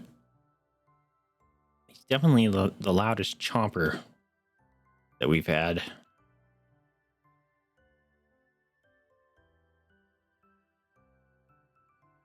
The mischievous grin on her face just seems to grow even wider, so I start ruffling her hair. Hey, stop! Stop! I'm sorry! Next, please. The sound of the cashier calling out to us snaps me back to reality, and I hastily take my hand off Flora's head as I look up. The cashier is watching us with a slight grin of amusement on her face, the empty space between us and the till embarrassingly large. I feel myself flush a warm red as we start the walk of shame over to her, and a glance around the cafe confirms my sudden suspicion that some of the patrons are staring at us as well. What can I get for you today? I try to pretend like the ceiling is the most interesting thing I've seen. I want to hide behind Flora, but the big girl isn't nearly big enough for that. We'll just get a vanilla chai latte and a hot chocolate, both with regular milk. Thankfully, she seems mostly unfazed, ordering for both of us without a problem. I'm relieved that she's finally taking some mercy on me. Okay, that'll be $13.65. The broke soul inside me cries out for one last time as I look down to see Flora handling the cashier $15 whole. You can just keep the change. Wait, was that a waver in her voice? The cashier smiles as she hands over the receipt. Thank you. Your order will be ready in just a couple of minutes at the counter to your left. Enjoy the rest of your date. Oh snap. Yeah. Neither of us have the courage to correct her as we move over to the waiting area. Another awkward silence threatens to fall over us for a moment, until Flora suddenly slaps both her cheeks. Before I know it, her smile is back like it never even left. Ugh, dog's hair's getting my nose. It was worth it. She makes a blade with her fingers and starts poking me in the ribs as she talks. At least, I got you to open up a bit. Hey, stop that. I'm open. This is adorable. Seems like her morale is already back at full power. Hey. It just matters how we feel, right? It's silly to be embarrassed over something like this. I shake off the rest of my own embarrassment at her words. Yeah, you're right. It's just something that we're both not really used to yet.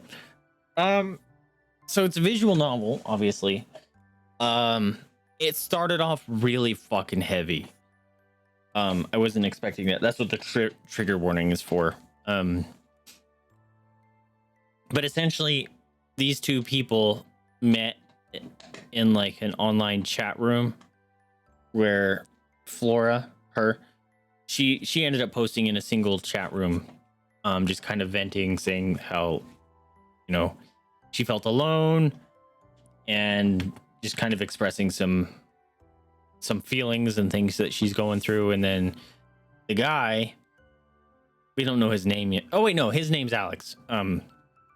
He saw the message and reached out to her and like gave her some encouragement or whatever, and just his story was relatable to her and said, hey, just, if you need anything, whatever. And then they just kind of had like made this deal where they would ask each other one question a day kind of thing. And it's been a month since they've known each other. And this is the first time them meeting in real life. And they're just kind of become friends, and they feel comfortable with each other because no one else knows the struggles or the thoughts that they have. And they were able to open up to each other with a stranger online, and now they're finally meeting, kind of thing. So it's been heavy, but like the last bit has been pretty cute. .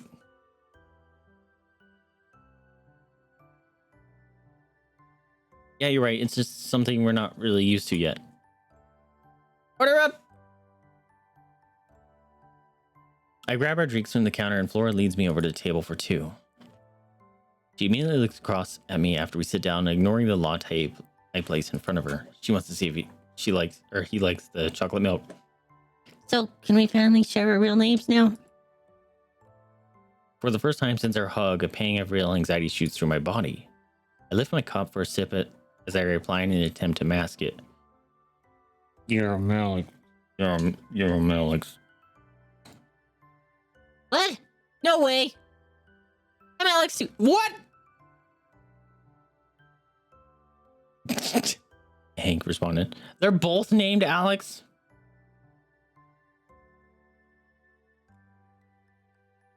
Is that for serious?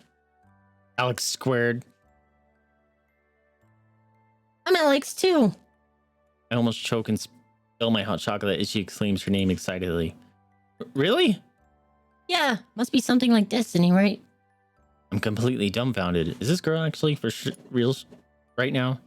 Maybe just a couple of sets of unoriginal parents. Could be that too, I guess. Alex tries her best to take a sip of her latte, but her lips can't make it to the rim as they gravitate towards the shape of a smile. I can't help but laugh at the sight. Come on, are you serious? You look like you're about to crack up any moment now.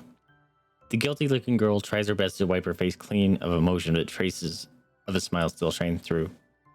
I'm serious. I'm just happy about the coincidence. She pulls her bag up to the table and starts rummaging through it. I'll prove it to you right now. She quickly finds her wallet and slips out a plastic ID card and places it down in front of me. Here. It really says her name is Alex. Huh. I slide the ID back over to her before I can read all the rest of her personal information. Sorry I doubted you. Good. I forgive you. It's honestly a really crazy coincidence anyway. We both pause to take our first actual sip of our drinks, but I nearly spit mine out again as another funny thought passes through my mind. She rushes to put down her latte and interrupt me. Hey, shut up! I definitely did not stalk you and forge that ID just so I didn't... that ID, so don't even say anything. What? That's rather self-incriminating, don't you think? No! She cracks them and we'll start laughing again. These two are adorable. After we calm down a bit and start taking an actual moment to enjoy our drinks, I try to wrap my mind around it. Our name, Alex, really doesn't feel like it fits her at all. I've always thought of it as the epitome of my mother's laziness, the most basic, common, unisex name you could possibly think of. But to her parents and to the millions of other parents that also chose it, I guess it must have had something going for it. Surely it wouldn't be so common otherwise. I catch the observant gaze of the girl in question as she lowers her cup and she beams at me from across the table. What are you thinking so deeply about over there, Alex? Just how weird it's going to be to start calling you Alex. Ah, that feels so wrong. Flora fits you so much better. Yeah. Of course it does. I chose it myself, you know. Although it is just a simple nickname to go on by the internet. Simple nickname or not, it's a name I met you with and know you by. Would you mind if I actually just kept calling you Flora, even in person? She tries to put on an exaggerated expression of thought as she thinks it over, but the smile is still impossible to wipe off her face. Ah! A finger is dramatically pointed at in my direction and I brace myself for some kind of rude accusation. Your nickname sucks! Alex fits you way better. So I'll agree to your request on one. No, two conditions. Firstly, you always have to let me call you Alex from now on, even online. And secondly, if you want me to take something seriously, you do have to call me Alex as well. Oh.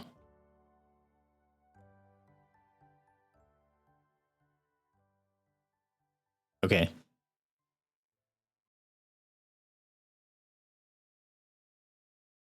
The rest of my time with Flora passed by at lightning speed, and we ended up chatting away until the cafe closed down by the day. It only really lasted until 5 p.m., but the early autumn sunset made it seem like we'd passed the whole evening away in there. This is it. I somehow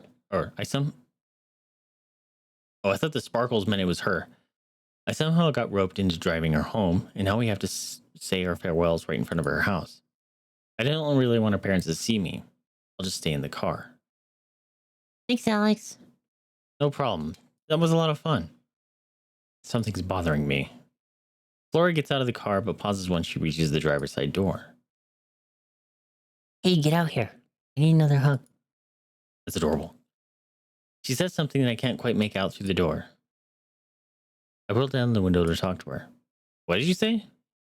I said get out here. She suddenly reaches in through the window, catching me by surprise and swinging the door wide open before I can stop her. Hey!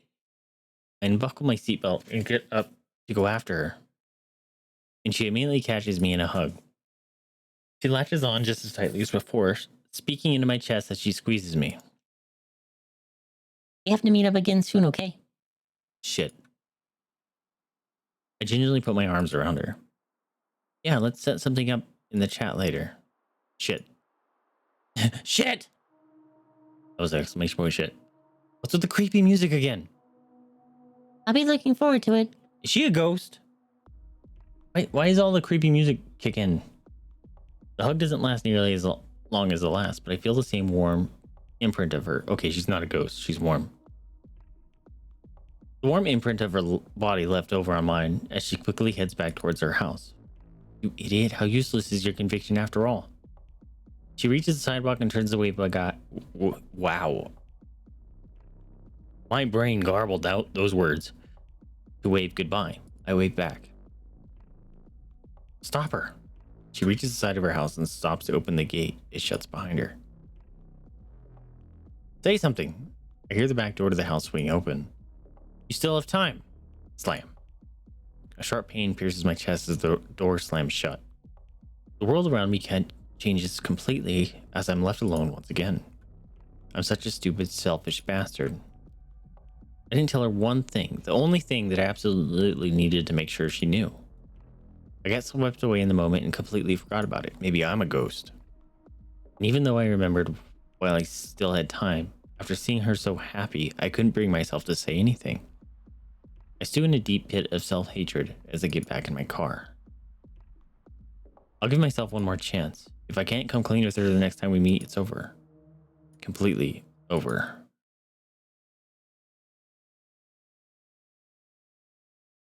To be continued in Acts 2 to 6. Okay. Wait a minute. Oh, no. Wait a minute. Did they not give me the full key? Oh, that would be super upsetting. Hold on a minute.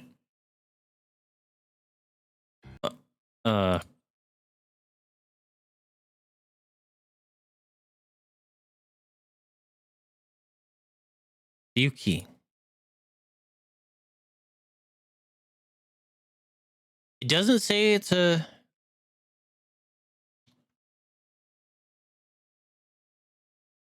It is a fucking demo. Why did they gave me a key to the demo? Bruh. Hold up. Maybe I put it in wrong. Hold on.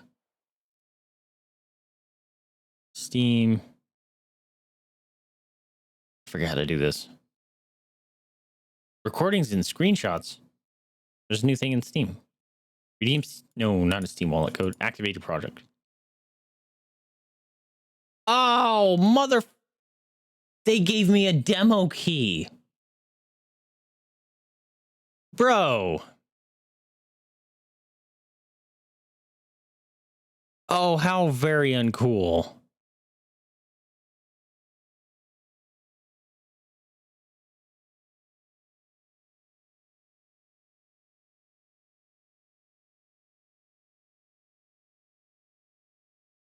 Wait a minute.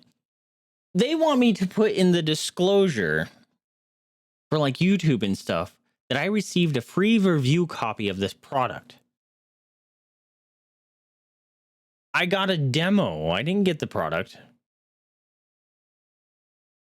What the heck, dude? Oh man. All right, maybe. Let me see the rest of their page here. Maybe there's something else.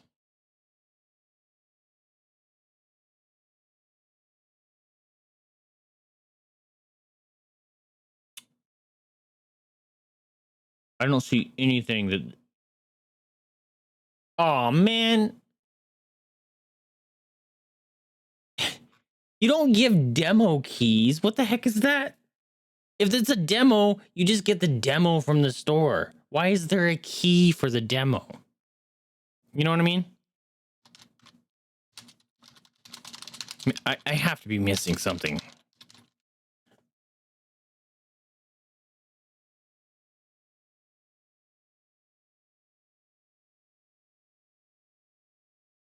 Oh, fine. I got to log into Steam.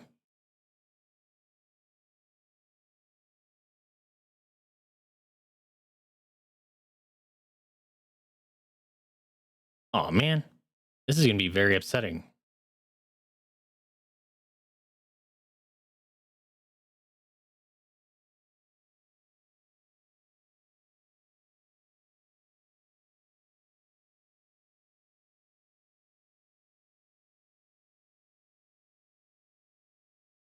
What the? Steam has blocked this sign-in. Excuse you.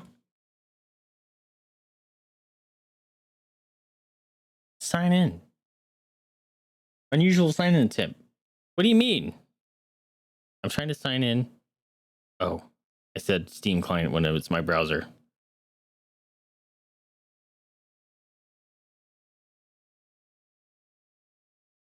That was weird. Never seen that before. Okay. Oh shit.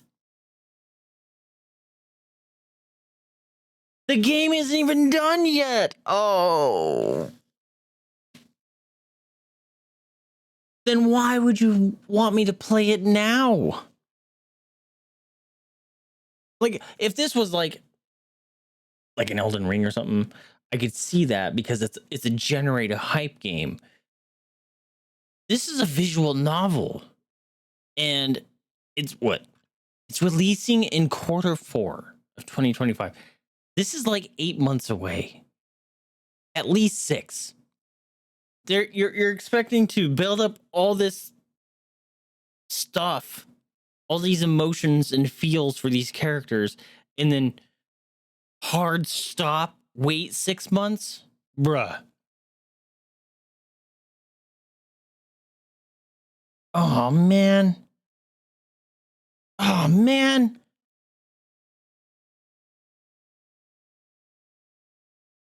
So okay. So I might have the full game. Like my on Steam in the download, it says it's the demo, but they did give me a key. So I'm wondering if it just activated the demo for now, and then the key will become the full game when it's released. But holy shit, you have me build up all that stuff, and now I have to wait 6 months at least. Oh, that was bad play. Oh. Because like I'm actually very interested. I'm really like I'm focused. I want to know. I thought it was only going to be like a 4-hour game. I'm really interested in finding out what happens. The story has me, but 6 months from now, I'm not going to remember jack shit. All those feelings, like even if I do remember it, all those feelings that we've built up to this point are going to be gone. Ah, that's such a bummer. Steam is learning about this game. What does that mean? This game is not currently eligible to appear in certain showcases on your Steam profile and does not contribute to global achievement or game collector counts. Interesting. I didn't know that was a thing. Well, shit.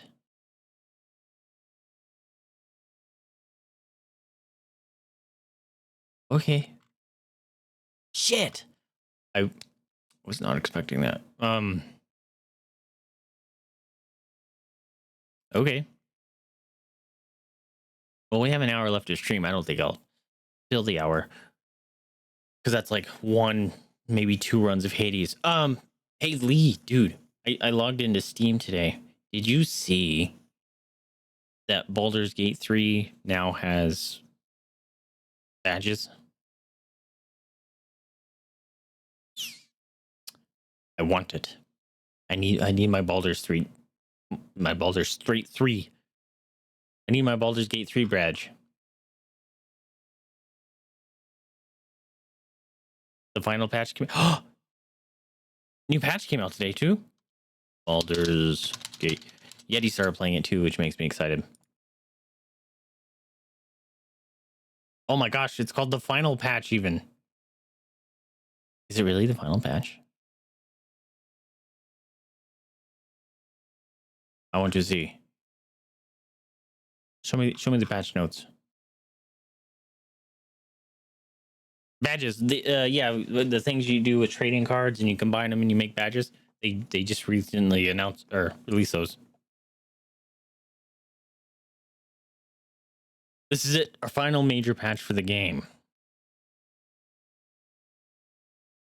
Also, I might mind a bug fixing. Patch 8 will be the last game patch to introduce the new content. Makes sense. If you're already feeling nostalgic, you can click here to watch a Baldur's Gate 3 panel, which we look back on Baldur's Gate 3. And I love this fucking game. There's an animation short. Okay. Straight trading cards. Yeah, Steam trading cards. That must have... Oh, those literally dropped today then. That's funny because I wonder if I put that in a review or something that Larian posted online, because I have the badges and stuff for Divinity and stuff, and I was like, oh my god, I need them for Baldur's Gate. Now they came out. Okay, crossplay, blah blah blah blah blah. Crossplay is actually a big deal for people that use it. Get on them. Photo mode. You can pose your party now. Oh my god. Holy shit. All right. The photo mode's intense. Wow.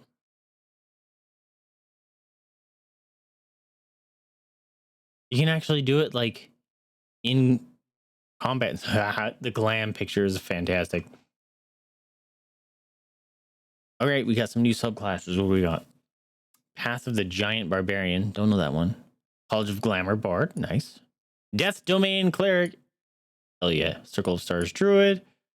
Arcane Archer Fighter. Way of the Drunken Master Monk. That sounds fun. Oath of the Crown Paladin. Don't know what that is. Swarm Keeper Ranger. Swashbuckler Rogue. That was what Starion was. Shadow Magic Sorcerer. Neat. Hexblade Warlock. And Blade Slinging. Wow. They implemented most of the the classes that I wanted to try. I need to figure out why my second NVMe drive isn't showing on my PC. Once I get back to running, I can read out. It's not showing? Check your BIOS. Sometimes you have to enable multiple NVMe slots. Unlocking the new subclasses. Larian Channel from Hell. For a more detailed breakdown of each subclass. That's kind of neat.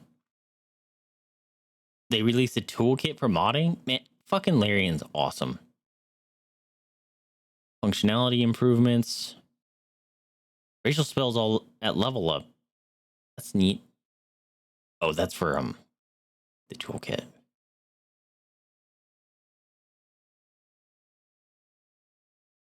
Okay, so there's a bunch of fixes. Scripting and flow.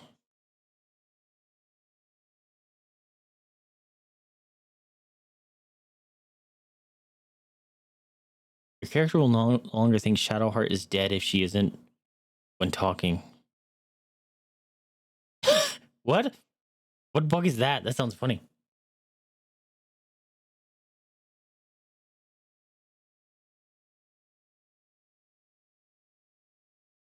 Characters who are in a relationship with the Gale when he censored will now receive a tonally appropriate lovey-dovey letter. Oh, that's cute.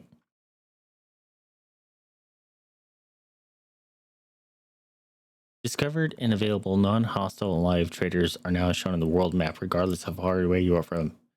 That's very useful. I need to get back to my Dirge playthrough. Restored some of the original music scene from the scene with... I don't remember that. Shadowheart has agreed to stop repeatedly changing her hair color during certain intimate moments. Oh, that sounds funny. I need to see a video of that. Oh, go into the BIOS. They're really easy now. A lot of them actually can support mice, and they have like their own little UI and stuff. So yeah, you just find your drives and just probably just enable it. You shouldn't mess anything up as long as you don't change anything else, right? This was I had food poisoning last week and didn't get to in my full D&D session. You introduce a new PC. Wait a minute, what happened to your other group? Did you retire your other group? I don't know, is it stuffed crust pizza? It does not like my stomach. Really? Oh man, I love me some stuffed crust. Dude, they have pepperoni stuffed crust pizza now, and oh, that was good stuff. And I always tell myself that I need to get a button so I can play music in this scene when there's no sound. And then I'm always like, oh, there's no thing that rarely happens. Now it's silent and awkward.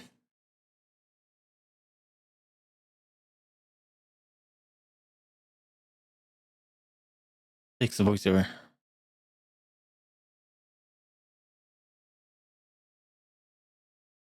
Yeah, I need to get back to that. Dang it! Oh, and I just I closed the Baldur's Gate 3 patch notes, and it took me back to this game and the key I had. Now I'm all upset again that you're gonna make me wait 6 months to hope to re-garnish all those feelings again. That's super upsetting.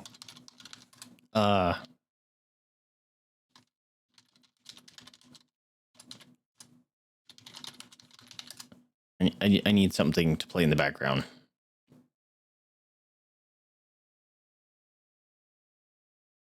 Even if it's just shortly. Good enough. Seems a little loud. Eva, settle down. Yo, did they really? Did they get married? Who'd she get married to?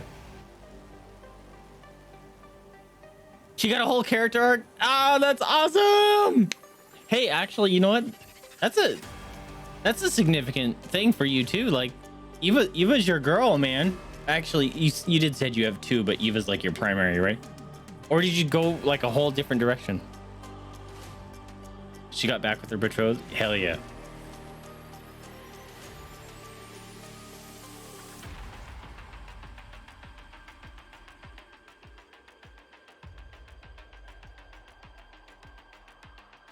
I like this song. Holy crap.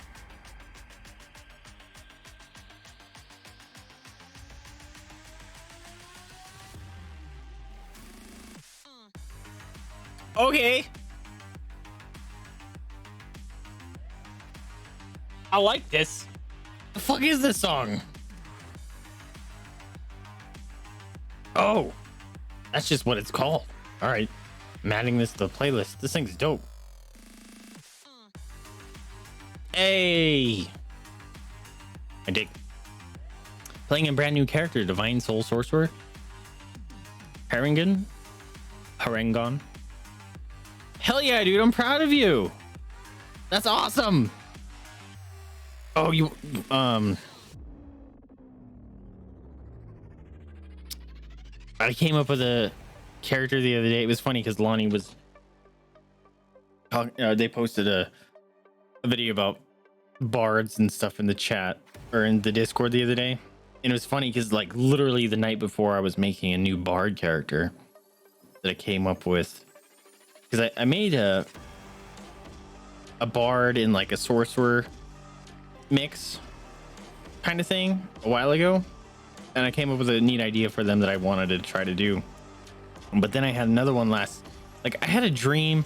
I think I was falling asleep to Vox Machina, and something happened, and it just made my dreams go weird. And so I came up with a name for that kind of bard character that I want, because I just didn't have a name for him, and I was like, yo, that sounds cool. And then I came up with like additional backstory and stuff about the name for them and how I wanted to play that out with the other idea that I had originally from long ago. But then I was like, yo, this sounds really cool and fun, but the bard sorcerer doesn't seem to fit as well, so I ended up making a bard rogue, which Astarion is in my Baldur's Gate 3 playthrough. But the bard rogue is when in combat, it's kind of boring. It's literally just the same thing. You just stabby, which is weird because I like barbarian and that's just smash, but that's just fun. I don't know why it's different. Maybe because it's big smash and you're just rage big smash as opposed to stab, my turn's done. I don't know why it's different, but it is. But I like his name that I came up with him. And every time I come up with more of this character, it makes me think of like, how is that done? It makes me think of your characters and how much lore and stuff you have for like Eva. And I'm like, dude, is this becoming my character? I haven't even played them ever yet. But they sound really fun. And it would be vastly, I'm kind of worried to play them because it would be vastly, I'm sorry, I'm on my phone doing things. It would be vastly outside of my normal play style, which kind of has me worried. Because normally I'm pretty reserved, and normally when I'm playing in a group, I just kind of am in the background, by choice, and just like I'll give input on decisions or whatever, but I'm just waiting to get into combat. That's all my characters I've always focused on, is like, I'm just gonna smash a thing and smash it hard, and that's what I always did my skills. But with bard and rogue, you get so much expertise and so many skills. It would be a vastly different play style, but I think I would be able to embrace that kind of play style better now. At least I hope. But I think he would be a fun character. If you've ever seen the 13th Warrior, 13th Warrior. I'm taking this thing off, by the way. If you've ever seen 13th Warrior, I think his personality would be kind of akin to one of the main characters in that. I don't even remember his name, but I kind of think like that. I designed the character and came up with his lore and stuff before even thinking that, and then all of a sudden I saw 13th Warrior show up in my like media scrolling thing or whatever, and I was like, holy crap, that would fit his personality perfect. I'm gonna play Evie in other campaigns. It's just so cool that she got closure in the year since yeah, you finally got it.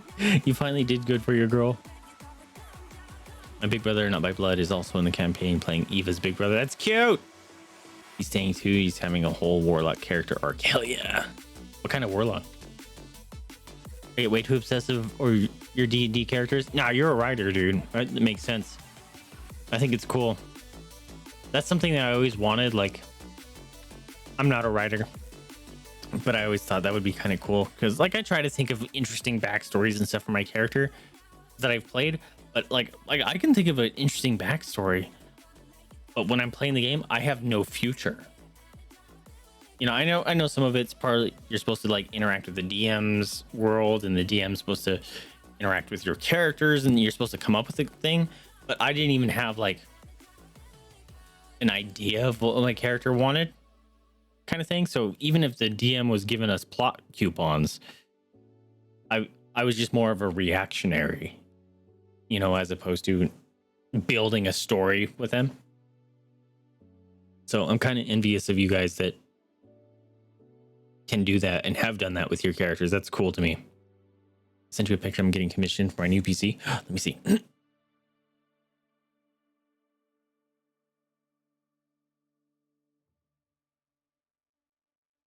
is my new PC. Oh, I read that like your computer. You made a bunny girl. Oh, she's cute. Is she another druid? That's cute. Are there like Vera adjacent character or races in D&D?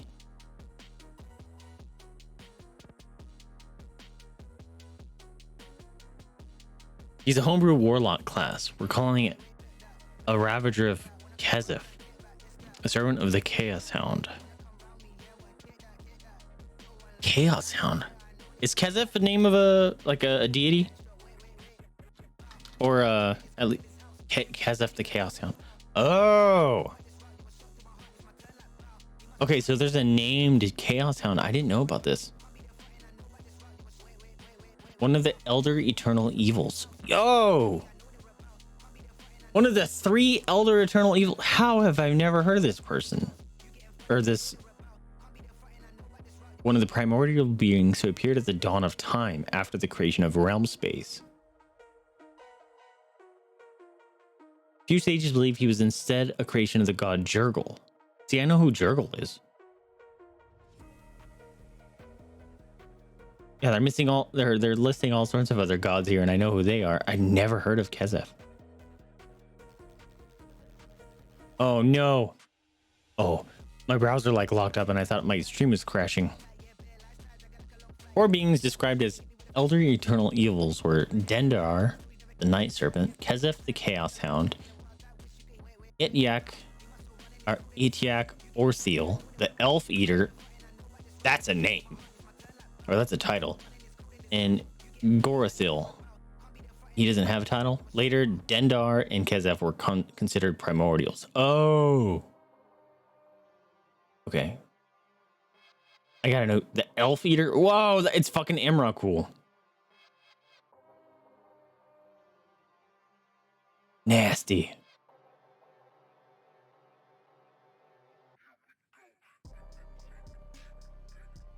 Ooh, Dendar's cool looking. Oh, it's a Shar. In Shar's domain of night I rest, so dreams may show me how I'm blessed. If screams of terror break my sleep, then Dendar sunk her fangs too deep. Yo!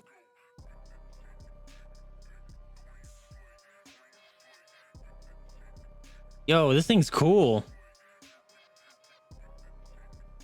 That's a creepy ass picture. Damn it, Lee, you got me all into looking up Lee stuff, or Lee stuff, lore stuff again.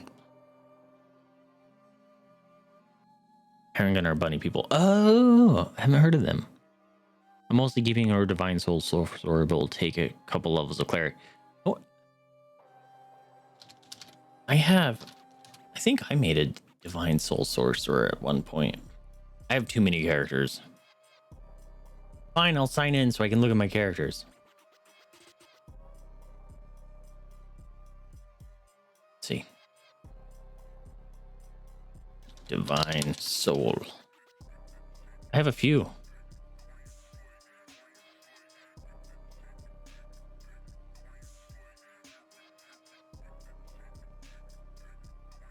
Hold up. I have a war domain cleric, divine soul sorcerer,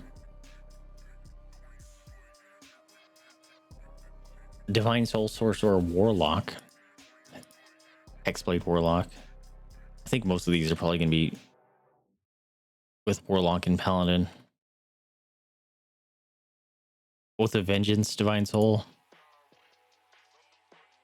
Yep. Yep. Yep. Yep. See what I mean? Just damage. Divine soul is interesting.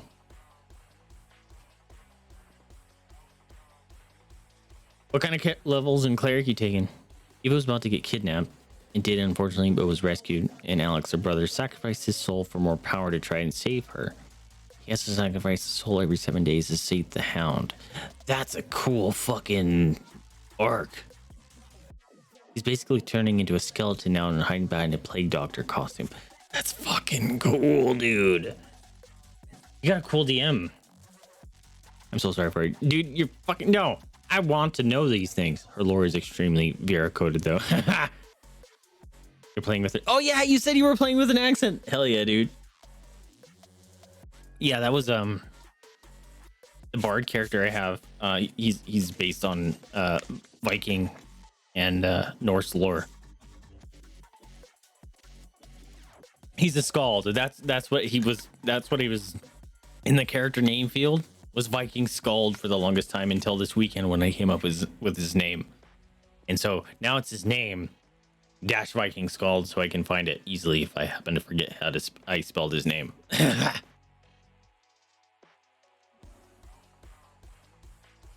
That's super cool idea though. It's legit fun. Cabbages. Oh, Cabbage is the DM. That's cool. And it's his first time. Yo. Give him props. I love hearing that. I love when people are try D&D for the first time, and then when people try DMing for the first time. Like, one of the highlights that I had is when I DM'd for you guys, and Serial had so much fun that he started getting into like doing DMing. It's like yes, they had enough fun that they're like, not only am I having fun playing this game, but I want to like do stuff outside and try this on my hand at it, kind of thing. You know, that made me really happy. All right, this says there's no copyright on none of these songs. There better not be. Damn it, this fucking game. I don't even know what to do with it. I'm gonna forget. Also, I'm gonna have to figure out what we're playing for the rest of the week. Oh, this is animated. This is dope.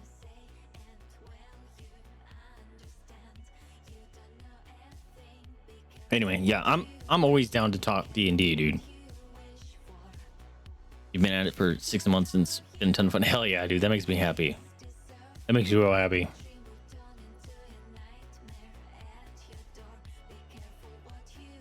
So,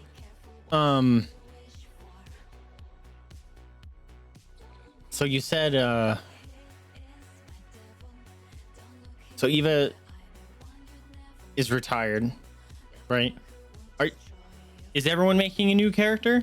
You said Alex was staying, right? That should be an interesting, or that has potential to have some interesting callbacks too, because Eva might hear, you know, want to know how Alex is doing and stuff, right? And vice versa. That's kind of cool.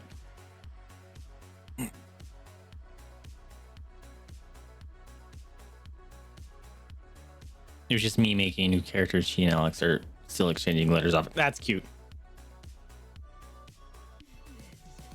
That's cool. Yeah, a little sibling shit channel. I love that. See, and that's the other thing fun about D&D is like if it can spill out into your real life. I thought about doing something like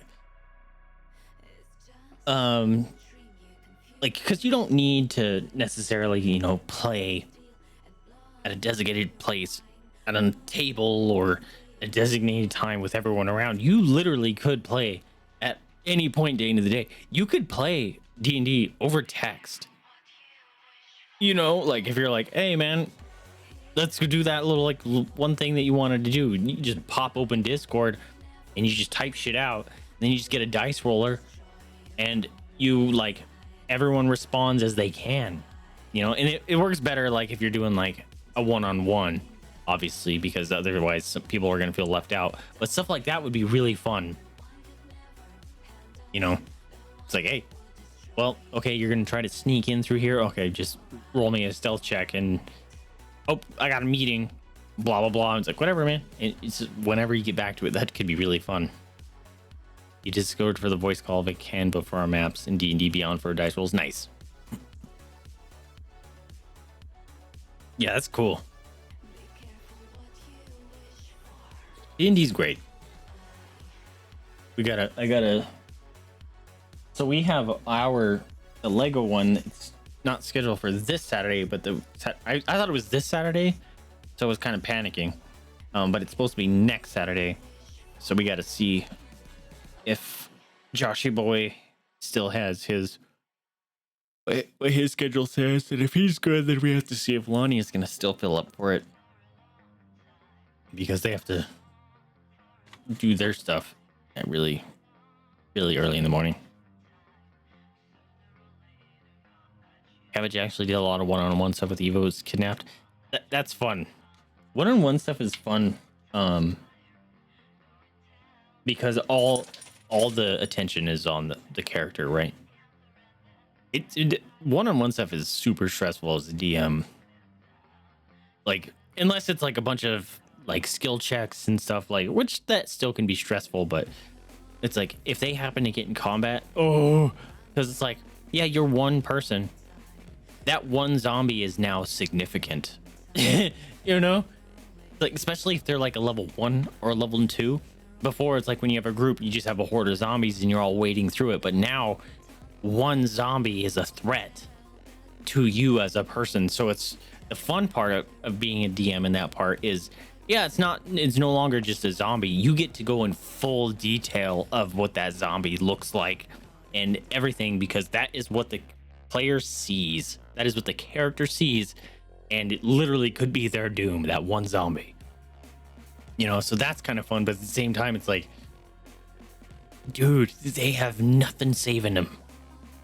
So if the dice, you know, go the wrong way, either way, that's going to suck.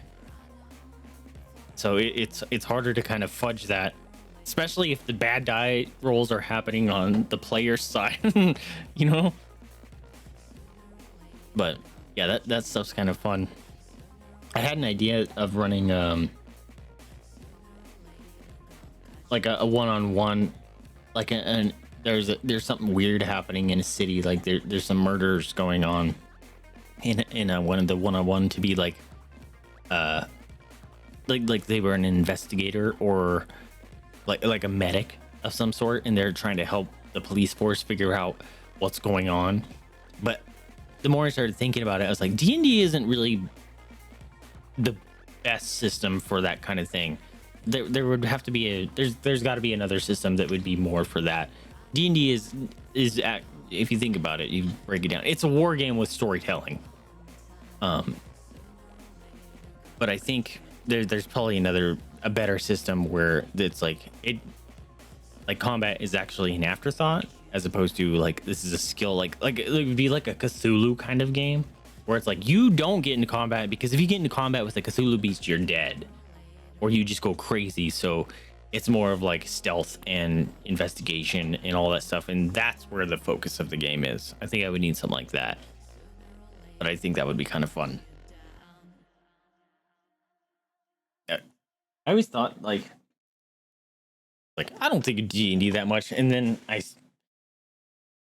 started really thinking about it like not too long ago. It's like I actually think about D&D way more than I think I would, or than I should, especially since like I don't have any active campaigns, I'm not in any games or anything, but it's always in my head for some reason. And maybe it's because it's a lot of the shows I watch and stuff too. I'm like, this show is a D&D. Like once you've played D&D enough and you watch shows, you're like, this could literally be a D&D adventure, you know? And that's always fun to think about. And that's a great way to sell it to people too, because if they like a show or whatever, like a person's like, oh, I really like the Castlevania Netflix show, it's really cool. And it's like, you know, that's literally D&D characters in a D&D adventure, right? What are you talking about? It's like, yeah, that all of what is happening is D&D with actual roles and everything. Everything about that is just D&D.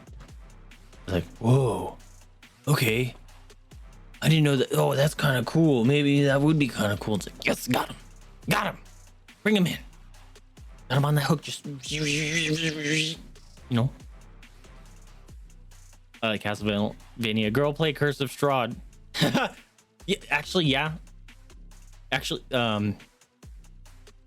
I keep getting like adventures and stuff for D&D, and I started printing them out because I'm stupid. I don't know why, but I got a bunch of binders full of just D&D adventures and stuff now. And the Curse of Strahd one, I need to upgrade to a bigger binder because I keep finding like mini adventures or supplements or different like fun rules and stuff. And it's like, man, I need to run a Curse of Strahd thing at some point, and it's never going to end because this binder is 3 inches thick and is full of shit that they could do. And I'm like, I would forget probably 80% of what's in here, but it would be, if I ever did it, it'd be fun. I thought about volunteering to be a DM at like one of the local gaming stores, but then that puts the pressure on me and it makes it more like an obligation than a hobby. You know what I mean? And I don't want to get stuck with like a weird group or weird people. Like, I would have my boundaries and stuff, but I wouldn't want to taint like something that I really enjoy with something like that. So I'm kind of torn on that. But that would help, like, you know, work out the muscles of being a DM and getting better at it. Miss D&D? Same. That's what Baldur's Gate's for. You can get your itch that way. But I suppose once you play it enough, you kind of know where things are going. But there's a lot of content in Baldur's Gate. Like, you could do like 6 playthroughs and still get new content. Hi, dummy boy. What do you want, phone? Are you not playing in your campaign anymore, Yuri? You said you miss it, so I'm assuming you're not. Is it on hold? Did it end? What?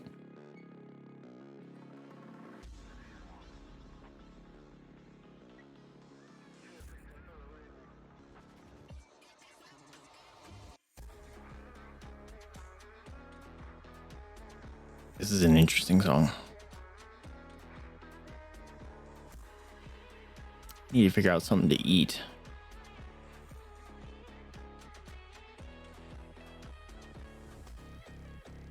Also, I need to figure out what we're gonna. You know what? We're live. What is my Baldur's Gate 3? Oh snap! It's busted. Actually, it looks like I already fixed most of this. I have to fix mine. And I just gotta move the doggo cam back. I think I was putting off Baldur's Gate 3 also because I needed to fix that, but it looks okay, so maybe we can jump back into my Dirge playthrough. Not right away. Especially if they just released that new patch. I guarantee all those mods that I have are busted. Dave the Diver got a update. I almost said a update. Ichiban's holiday DLC updates. Wait, what? Ichiban and the bartender of the Survive bar visit the Blue Hole to enjoy their vacation, but they are in for so much more than just a nice trip. Oh, there's a Dave the Diver update.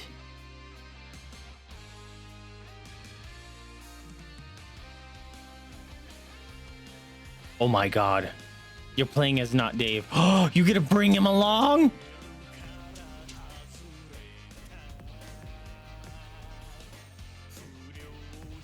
Oh my god, there's more story and animations.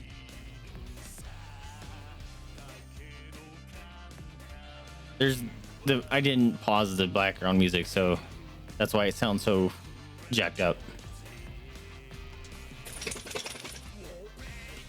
Oh my god, there's a fucking Street Fighter aspect. That's amazing. This is old school Street Fighter. Oh my god, even the getting knocked down and the spin kick. This is incredible.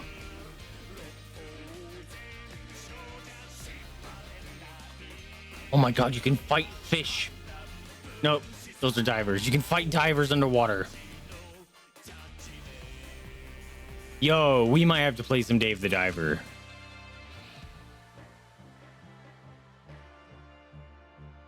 Oh, it's a DLC. I have to buy it. I have something in my wallet. I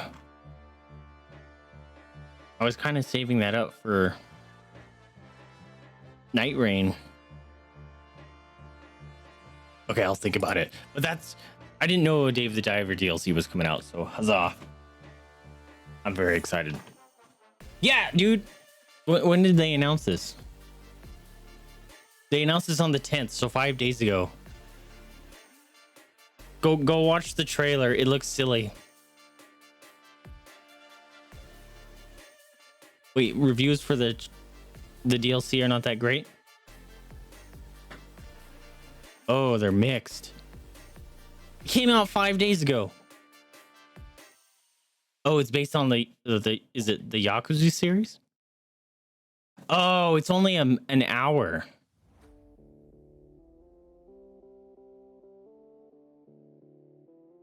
Oh.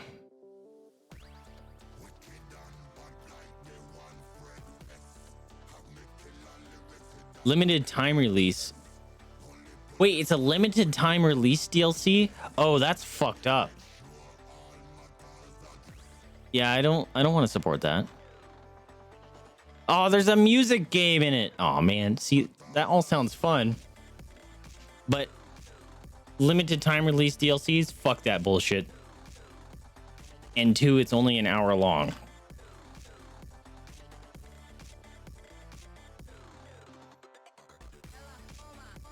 Bought because I support both games. Not the best experience, honestly, but respects for trying new things. Shame for the limited time buy, but I guess it's a contract thing. Oh. This isn't about content, it's about principles. Fans of Dave the Diver are loyal, not just because the game is fun, but because it felt professionally genuine as a sea predatory monetization. I bought it to show support for the dev, but why limited? I'm not a fan of Yakuza, but I know it can developer take care of the detail to bring it. Okay, yeah, everyone. Okay, bummer. Okay, well that helps me keep my monies. When does Night Rain come out? Night. I spelled night wrong. Night Rain. I spelled night. I spelled the night bit like the rain bit. May 29th. Oh, we got a month. No, I appreciate you looking. Oh, they just announced the characters. The Duchess.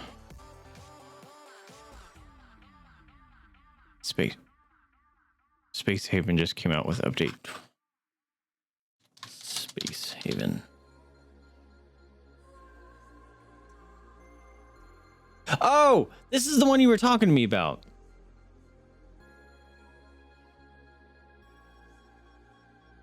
I remember looking at this, but it feels very deja vu-y. Like, was I half asleep when I opened this? Holy shit. Is that a ship? I'm scrolling like further in the pictures. And like the fourth from the last one is massive. Are those ships?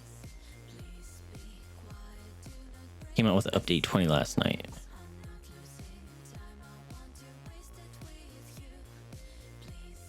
It doesn't force you to like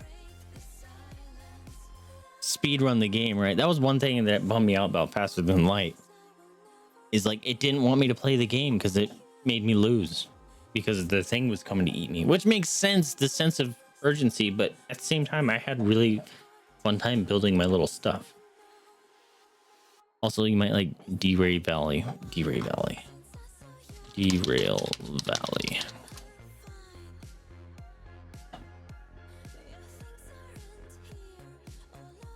Are you really? You're building train yards?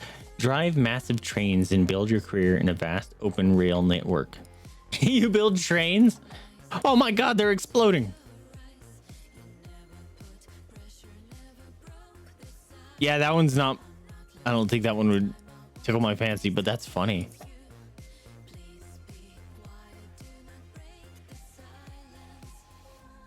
Holy shit. That's a lot more in depth than I thought there would be. I'm watching the trailer. Holy shit.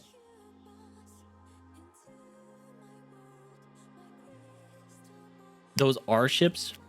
God damn. You don't have to speed run it and you're encouraged to skip certain things. That's cool.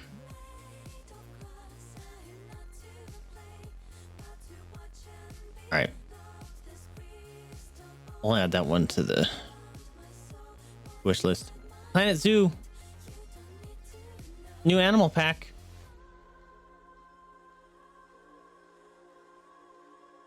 You get some ocelots. And a coyote. A bush dog. Holy shit, they're still pushing stuff to this one, huh? Oh my god.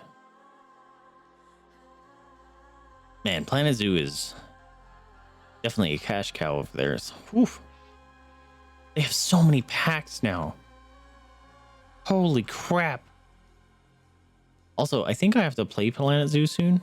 Or I should have played it a while ago because the devs gave me one of the DLC packs for free.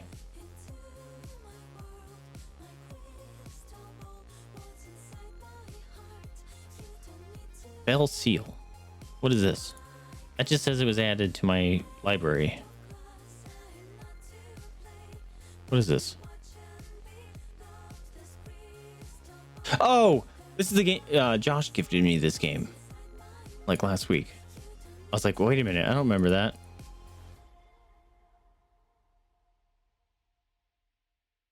It's like Faster Than Life in that it tries to kill you, but your impetuous is survival, so resource management. When I'm at work, I watch others play both those games while I eat or whatever. They seem up your alley. Let me know if you want me to send you who I watch. Yeah. Send me the one for I already forgot the name. The faster than light game.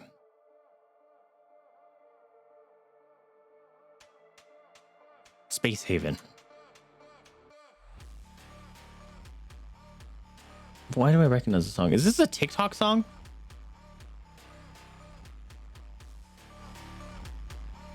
It sounded like one.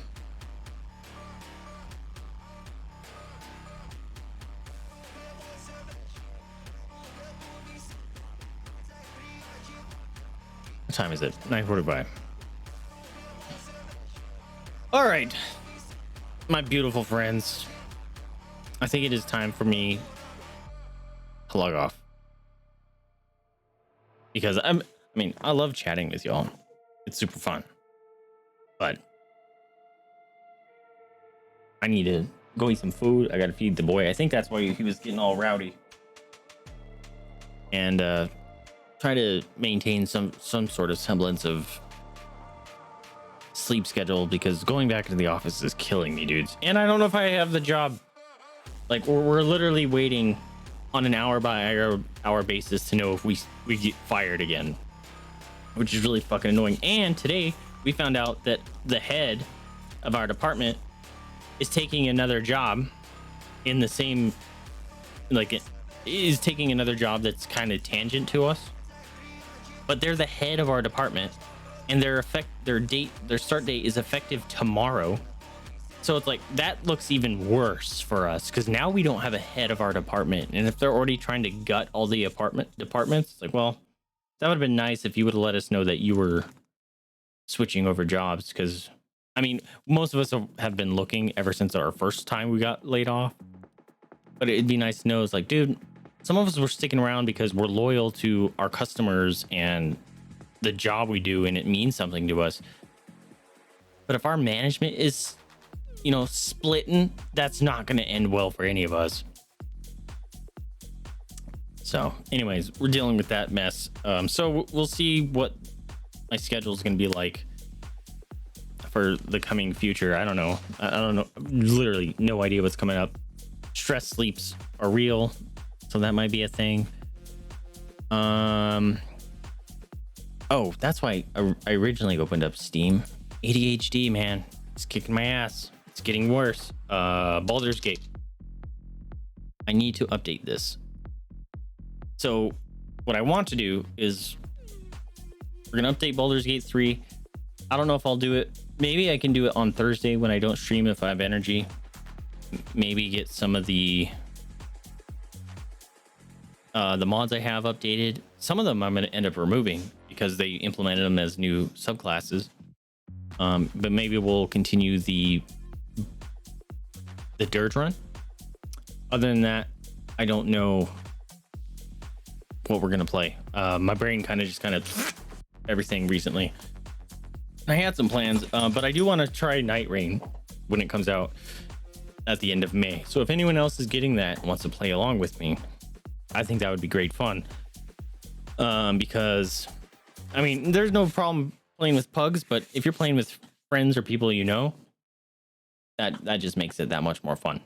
So if anyone is getting that, let me know. And maybe I haven't added anything to the Discord roles list, so I might have to add Night Rain to that. But let's see. Suppose we could mayhaps go for a raid. Let's see who's stramming. Anyone stramming?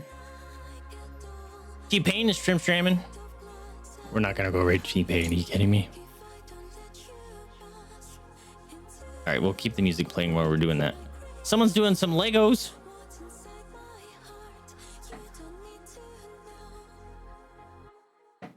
It's been so long that I fucking streamed that I don't remember like some of these people.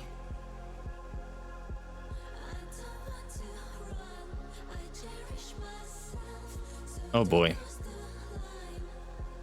I don't remember some of these people. Maybe I won't go for a raid because I'm feeling all nervous.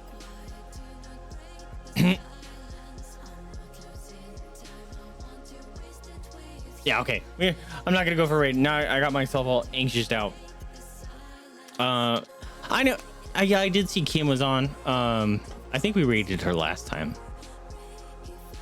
I don't know. I shouldn't feel weird about it, but like my anxiety makes me feel weird to be like, you raided them last time. You know what I mean? So yeah, you know what? Plus, if I raid, I want to stick around and chat, but it's 10. Wow, we chatted for 50 minutes. Go us. I gotta go feed the boy. I gotta eat some stuff and start like decompressing for sleeps. But so I think we'll just end here. But yeah, go check out Kim. You'll see some of your other favorite streamers if you want for the night. But thank you guys so much for hanging out with me. Remember to spay neuter your pets, adopt, don't shop, donate to rescue if you can afford it, or open up your house up to the possibility of fostering. That is a very rewarding experience and helps those animals and rescues out there very much in need. Anyways, I am Vaesive. Thank you guys so much for hanging out with me. Thank you so much for letting me be your streamer tonight. I really appreciate it. And I'll catch you all next time. See ya. Okay, dummy boy. Okay, dummy boy, let's go. Yes, it's booty time. Let's go.